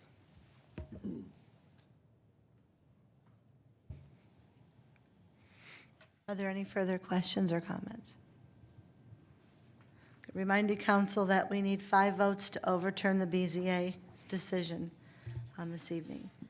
Roll call on the motion to approve. Mr. DeJohn, No. Mr. Monaco, No. Mrs. Teresi, No. Mr. Balestrea. No. Mr. Mano, No. Mrs. Sabetta, Yes. Mrs. Snyder. No. The decision of the BZA has been overturned. Mr. Murphy, do you have your name? Forgot my Your name, finger didn't up you? there. Okay, what this does is it denies the variance as granted, recommended for granting by the BZA, but council still has to enact a resolution that either approves it or denies it or modifies it. So at the next meeting, council should consider either a resolution to deny the variance completely or modify it in some way. And either the mayor or any one of the 7 members of council can introduce such a resolution. Okay. Hearing the discussion tonight, I would think that a resolution to deny the variance, period, is, so I can prepare that. That would be somebody from the Mr. prevailing Ballard. side, correct? No, it's any Any member of member of council council. can introduce it. So if Mr. Balestrea would like me to, Yes. thank you. Okay. Madam Chair. Mrs. Sabetta. Thank you. I do want to correct Mrs. Tracy. No, my neighbor did not do the same thing here. My neighbor was under the old ordinance of 30% of a solid wood fence. So on one side, he had solid wood fence, and then it connected to the front of his house in a different type of fence. That's now changed. But no, his fence was 6 feet and ugly. Okay, thank you for the correction. And if the residents are here this evening, if there's any way that the building department could help this family try and do something that would be very helpful, if we can have that happen. Thank you. All right, Resolution 2022-68, Mr. Murphy. Thank you, Madam Chair. Resolution 2022-68, a resolution awarding a contract to Active Plumbing Supply, Dan Cousins Construction, to remodel a fire department kitchen in accordance with the bid specifications and declaring an emergency. First reading. Is there a motion to suspend the rules? So moved. Mr. Balestrea, second by Mrs. Tressi. Roll call on the motion to suspend. Mrs. Teresi, Yes. Mrs. Sabetta, Yes? Mr. Monaco, Yes. Mr. Mano, Yes. Mr. DeJohn, Yes. Mr. Balestrea. Yes. Mrs. Snyder. Yes. Is there a motion to approve? So moved. Moved by Mrs. Tressi, second Second. by Mr. Monaco. All members of council should have received a quote from Active Kitchen and Bath Design Center giving a description and quote for the remodel of the fire department kitchen. This would include cabinets, granite countertops, and flooring, as well as the install, hallway, and the plumbing. The total amount of this project would be $33,263. My only question, Mrs. Fagan, was this part of the department's budgeted for the year? It is a project that was included in the '22 budget, yes. Perfect, thank you. Mr. DeJohn? Thank you, Madam President. My only question is was this project discussed with the Safety and Transportation Committee? It was not discussed at our last meeting. Our last meeting had to do with staffing, but the chief is here tonight. He can discuss this. Chief Elliott? So then, Chief, just wanted to ask you, why was there a need for like granite countertops? Well, we're trying to utilize a countertop that will last. A hard stone would do better with if somebody put a hot pan on a laminate countertop would, just will hold up a lot better. As you know, the fire department's a 24/7 operation. We have anywhere between 8 and 12 people there around the clock. I mean, this kitchen is 20 years plus. The floors are starting to peel up on the tile. The cabinets are starting to delaminate. It's time for an update. We went out got several quotes on it. It's been very difficult to even get anybody to come out and quote. We did get a few quotes. We came in under what was approved from the finance, from our budget for 2022. Basically, it just is a facelift of what's currently there. There's going to be no additional construction, just replacing cabinets, countertops, and flooring. And the material for the flooring is? It's a heavy-duty vinyl, lock in place. It's going to go right over to the existing tile that's already in place. Do you have ceramic tile down there now? No, it's just got those vinyl square, similar to what you see over, same thing that you see in the City Hall kitchen. Okay. Right, with having those many people in that kitchen that much, the floors are really taking a beating, especially the chairs are scraping the floors. We've been maintaining them for many years, polishing and resealing. But this new vinyl flooring will hold up a lot better, and it's waterproof. And then the cabinets are a very heavy, what do they call that? Like a laminate. So they're not solid wood. There's a heavy laminate on there, commercial quality. And I have any other questions, I'd be more than happy to answer. Are you replacing the sink and any of the appliances at all? Right now, we are not replacing any of the appliances. Depending on how much additional monies are left over, we may, at some point, I want to replace the stove because the stove is also that old, and, it's just kind of small for the space, so we accounted for the cabinetry to account for a larger stove. But right now, we'll continue to use the existing stove and appliances. There will be a new sink, however. Yeah, for the granite. But the refrigerators and stuff will be all existing. Are there any other questions? Mr. DeJohn?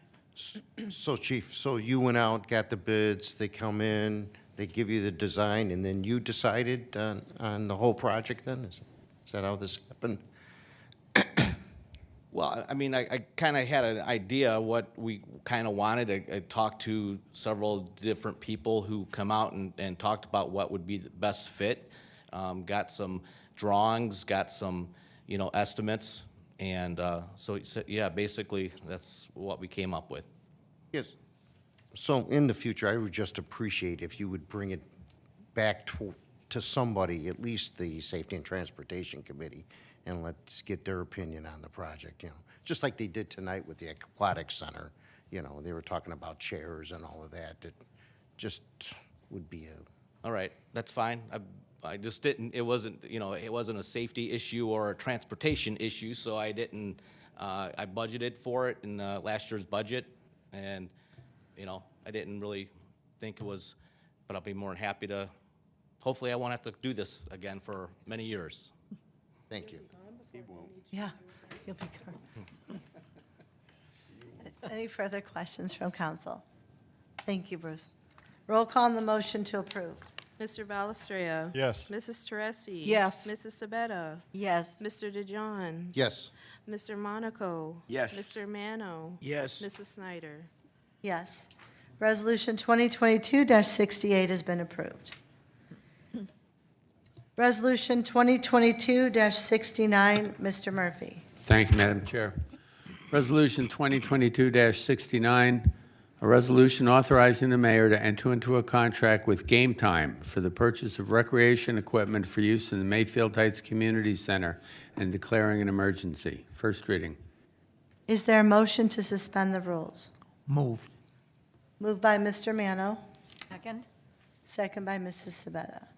Roll call on the motion to suspend.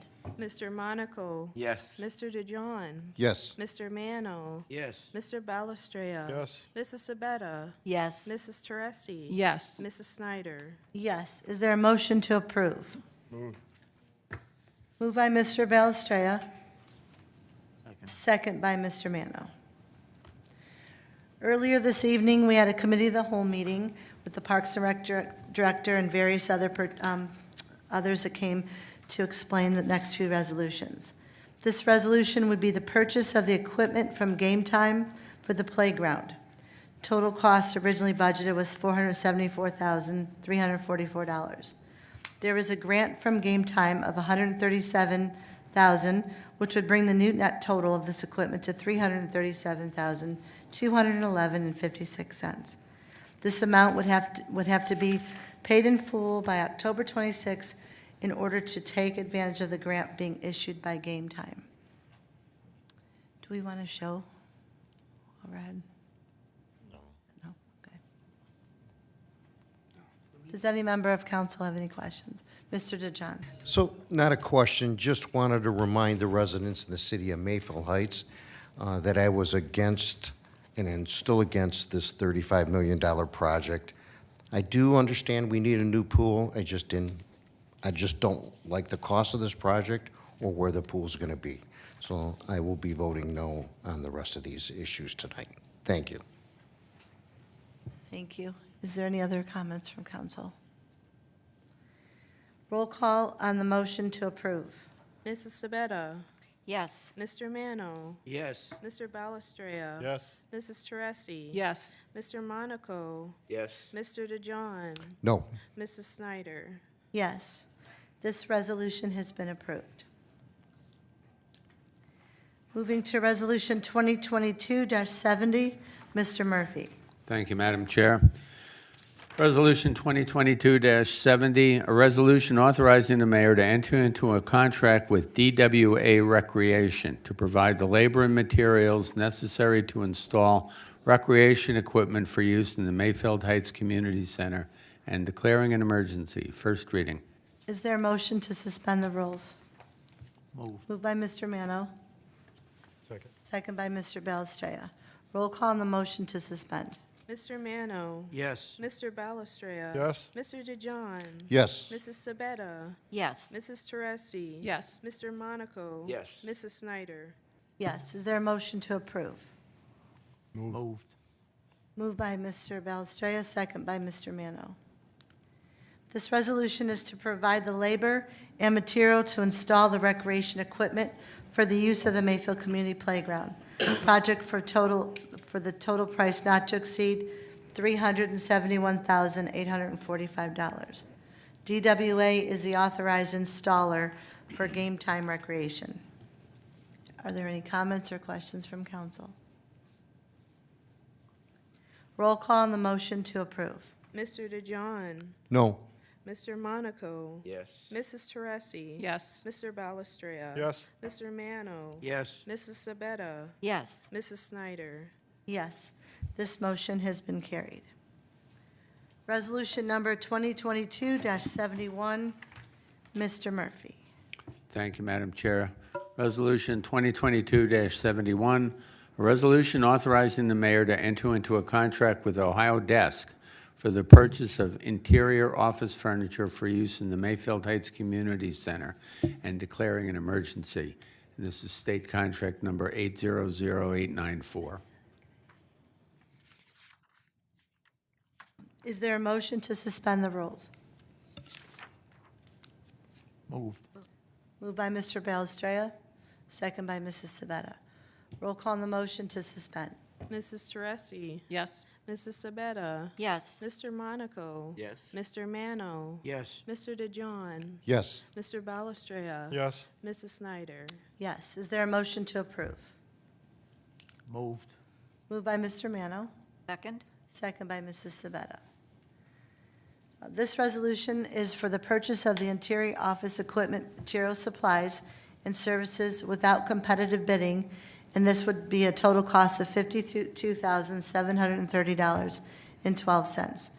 And this resolution does not include any of the chairs that we were talking about earlier. That's the next resolution. Are there any questions or comments on this? Roll call on the motion to approve. Mr. Balestrea. Yes. Mrs. Teresi. Yes. Mrs. Sabetta. Yes. Mr. DeJohn. No. Mr. Monaco. Yes. Mr. Mano. Yes. Mrs. Snyder. Yes. This resolution has been adopted.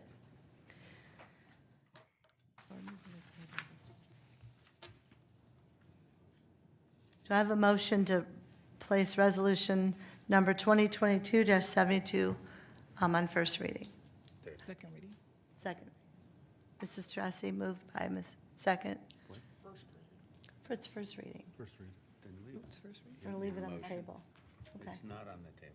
No, we're just gonna put it on first reading. Okay, Yeah, then you're not going to table it? no, we're Okay. just putting it on first reading. Oh, okay. Yeah. So I don't need a motion now? Nope. I read it, it's done. All right. Resolution 2022-72 is on first reading. Did you read that? You didn't read He it. didn't read it.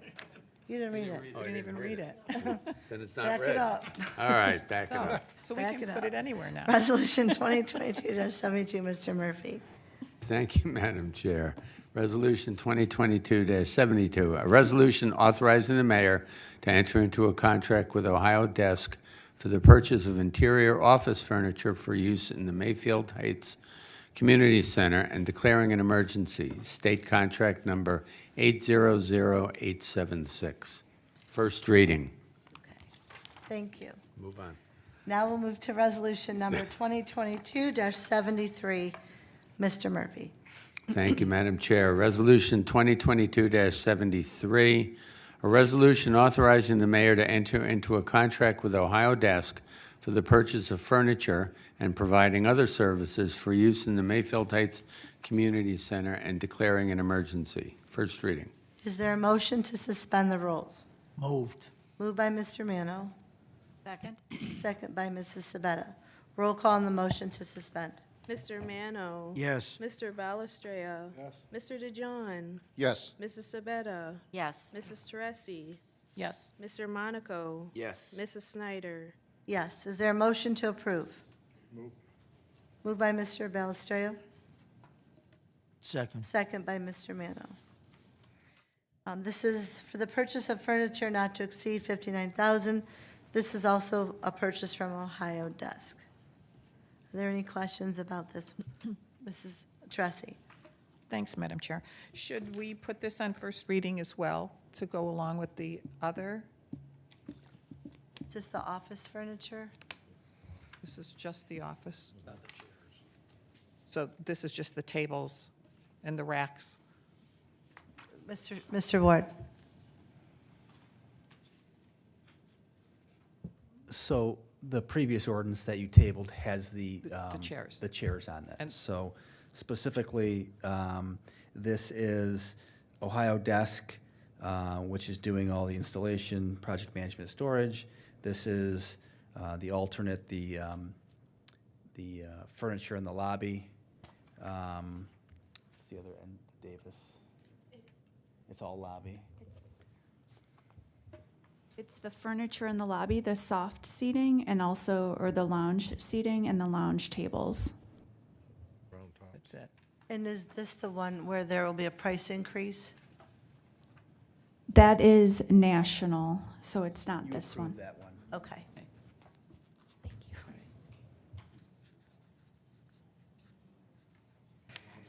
Oh, longer lead time for this, okay, That we great. got. Are you corrected with it? Okay. Oh, any other further questions? Roll call on the motion to approve. Mr. DeJohn, No. Mr. Monaco, No. Mrs. Teresi. Yes. Mr. Balestria. Yes. Mr. Mano. Yes. Mrs. Sabetta. Yes. Mrs. Snyder. Yes, this resolution has been approved.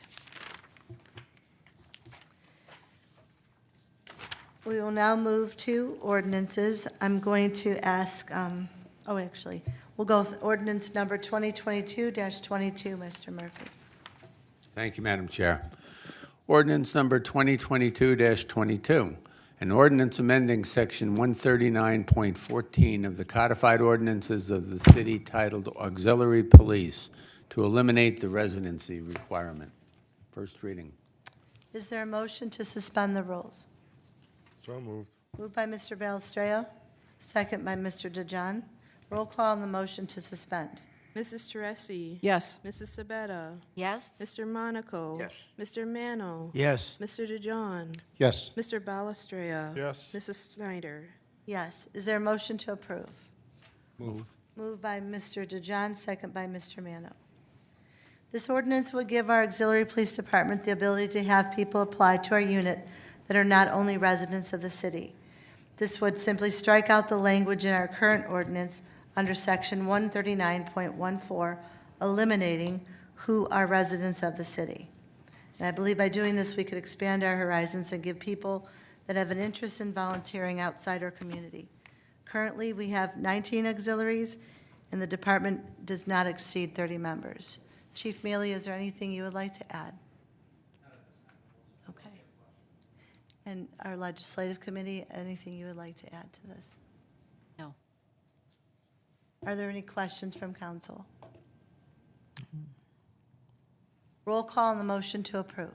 Mr. Balestria. Yes. Mrs. Teresi. Yes. Mrs. Sabetta. Yes. Mr. DeJohn. Yes. Mr. Monaco. Yes. Mr. Mano. Yes. Mrs. Snyder. Yes. Ordinance 2022-22 has been approved. At this time, I need a motion to remove ordinance 2022-19. 23. Do you want to, I know. Take the one off the table and then vote on that one. Defeat it first and then? It doesn't matter. Well, I'll just do it that way. Well, pass Okay. this one first, then you can defeat All right. the one.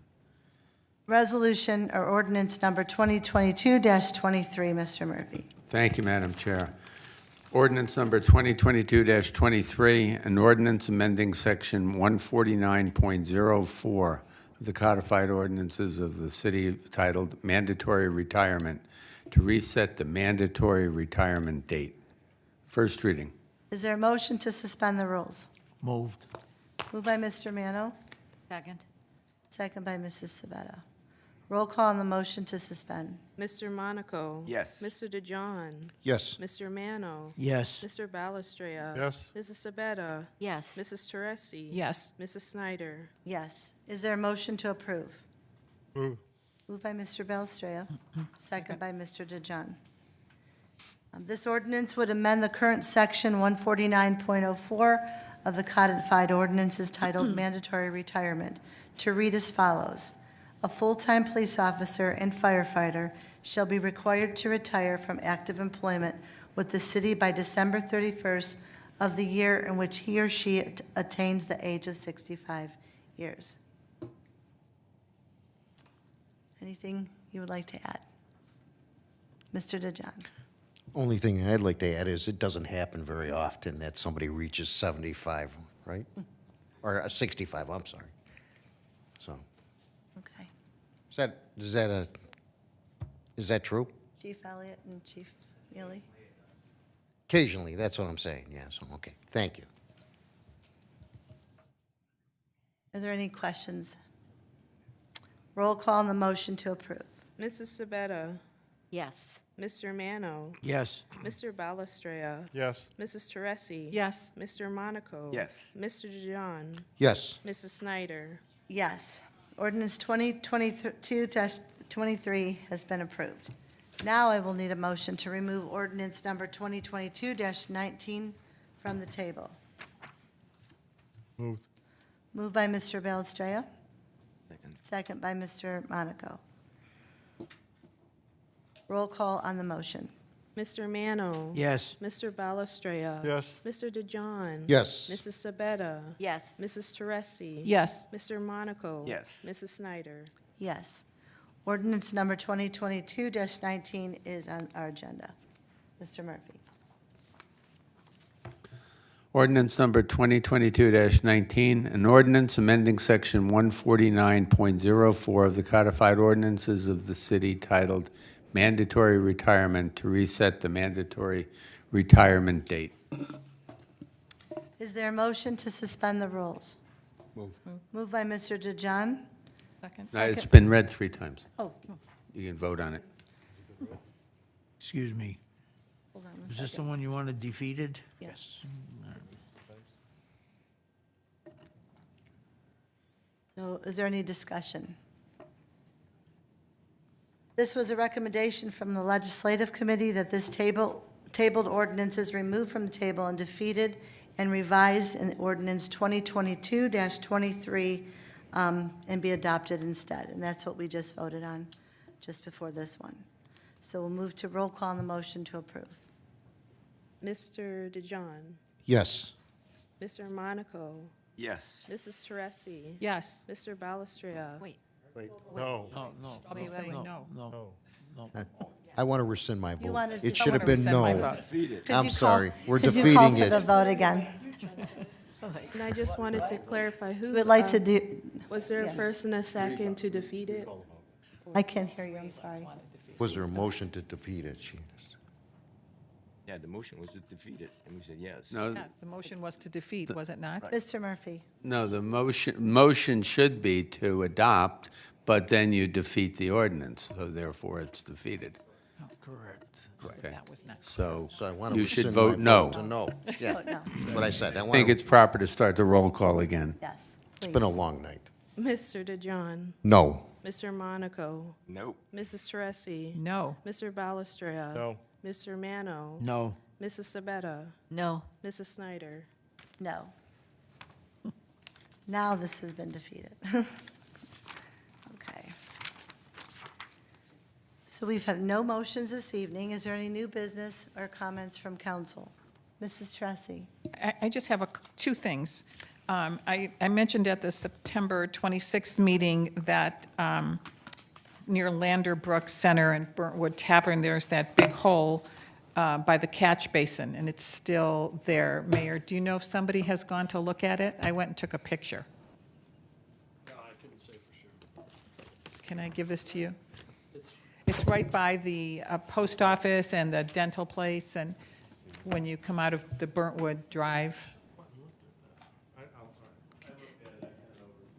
Oh, did you? Okay. Thank you, Mr. Thomas. And then the other thing is, on Westerham, there, I took these pictures. There are these boxes that are new.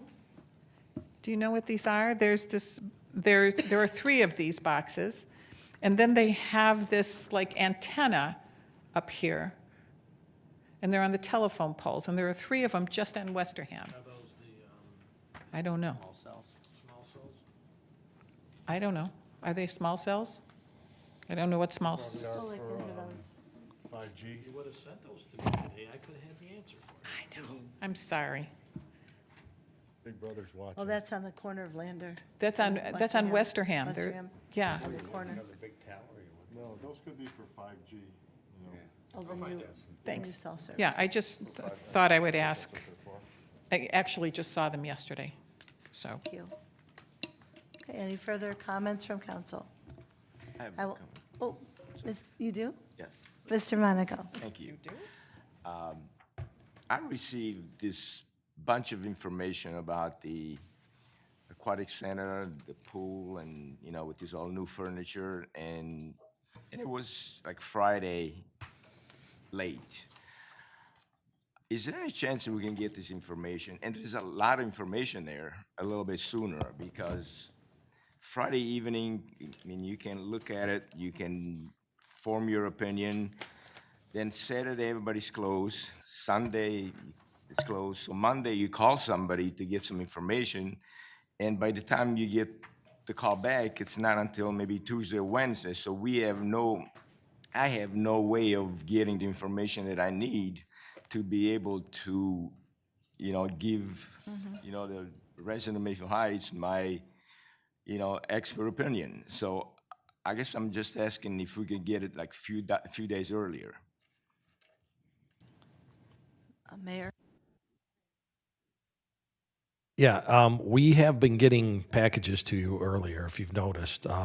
We had time constraints to get this on, to deal with the grant offered. So we got the numbers late, and we got, some of the information late, but we wanted to get it to you to vote on today so we can take advantage of the grant, because by the next meeting would have been too late.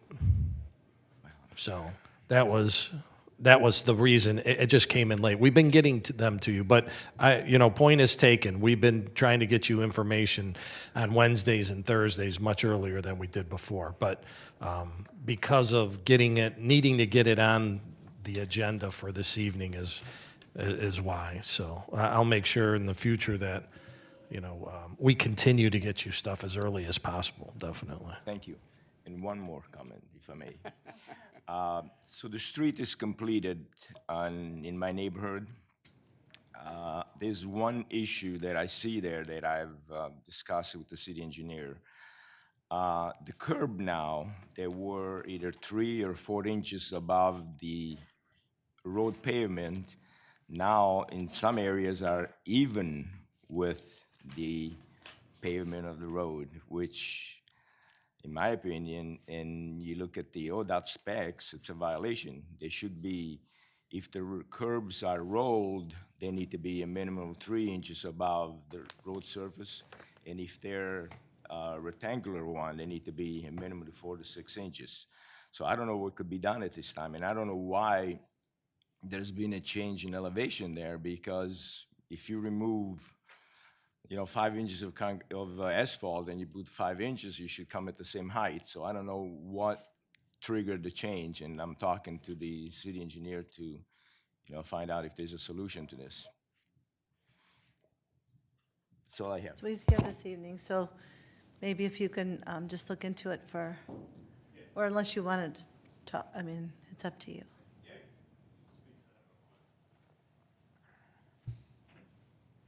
Surface paving was completed last weekend.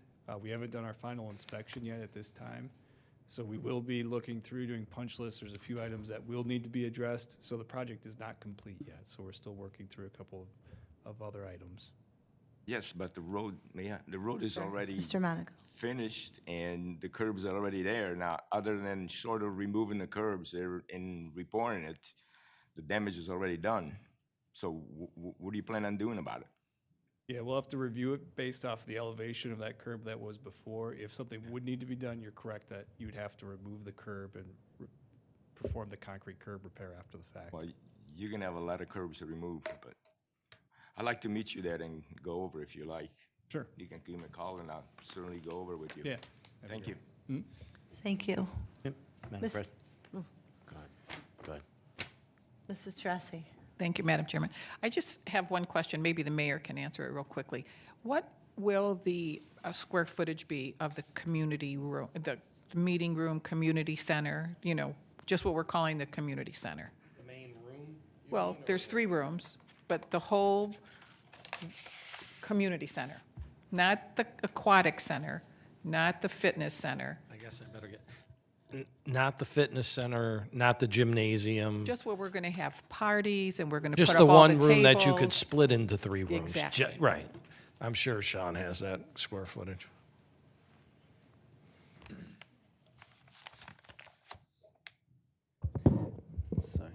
So this question was asked, I don't know, probably 5 or 6 months ago. And so actually the date was 4/28 on here.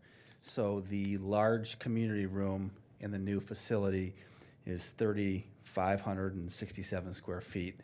The large community room in Dijon was 2,767. So when you total up all the square footage, you get, he actually didn't do the totals there, but that's 800 square feet larger than the large room at Dijon. 3567 and 2767. So the large room is the room that is, you're saying that large room, just so I'm clear, the large room is the total room, and then we can divide it into three, and it's 3,567 square feet. Correct. Okay. Correct. So that would seat 238 people, as opposed to Dijon. His occupancy load for that is 184. Thank you, Sean. And I just wanted to tell council after the meeting, if you'd like to go look, I asked Mr. Ward to bring us the materials that will be used inside the community center so you can see, or actually the whole complex, what the color scheme is and what they've picked out. So he has it here this evening. And then also, Mayor, I have a question. In the spring, do you think that we can dedicate one of those trees that were recently planted to Mr. Newman? That we never dedicated a tree to him.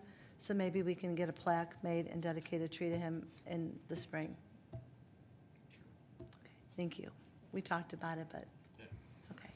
And Mr. Newman. Mr. Newman, Joe Newman? You were facing that way, sorry. we couldn't hear what you, to Joe Newman. So Yeah. I want to go back to, thank you, Madam President. I want to go back to the curbs in Mr. Monaco's development.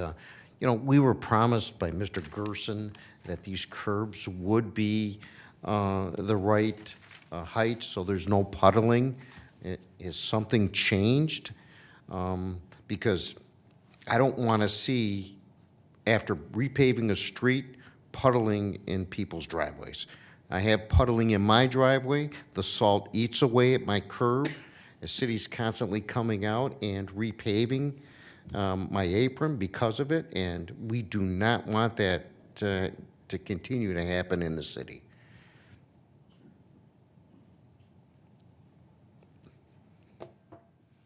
Right, and that could explain some of that curb elevation difference. When they are paving, they're making sure that they're going to continue to direct water towards the catch basin.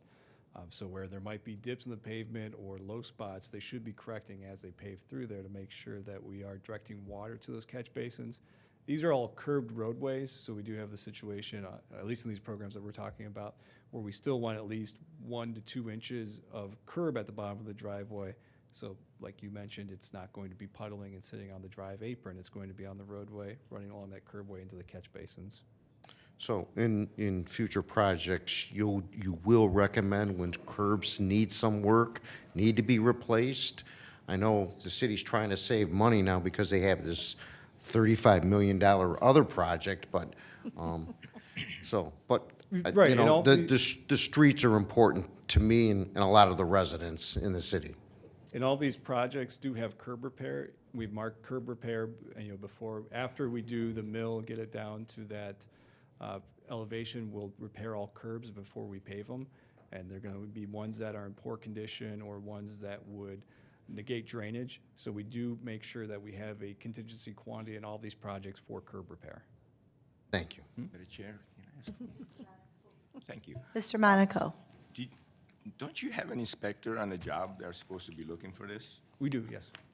So, okay, well, you have to determine what was wrong first, okay? Thank you.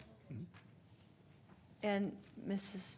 Teresi, did you have your hand up? Mike? Yeah, I just want to ask Thought Joshua Mike's one hand was question. going like this. Do you know where we are or where Mr. Gerson left off with the pilot program for the Marnell area? I do not. If you could check and report back to us, that would be great. Yes. Thank you. Okay. That's very important. I will entertain a motion to adjourn. So moved. Moved by Mrs. Sabetta, Second. second by Mr. DeJohn. All in favor signify by saying aye. Aye. Opposed? Thank you, everyone. It's 8:30. We are now adjourned.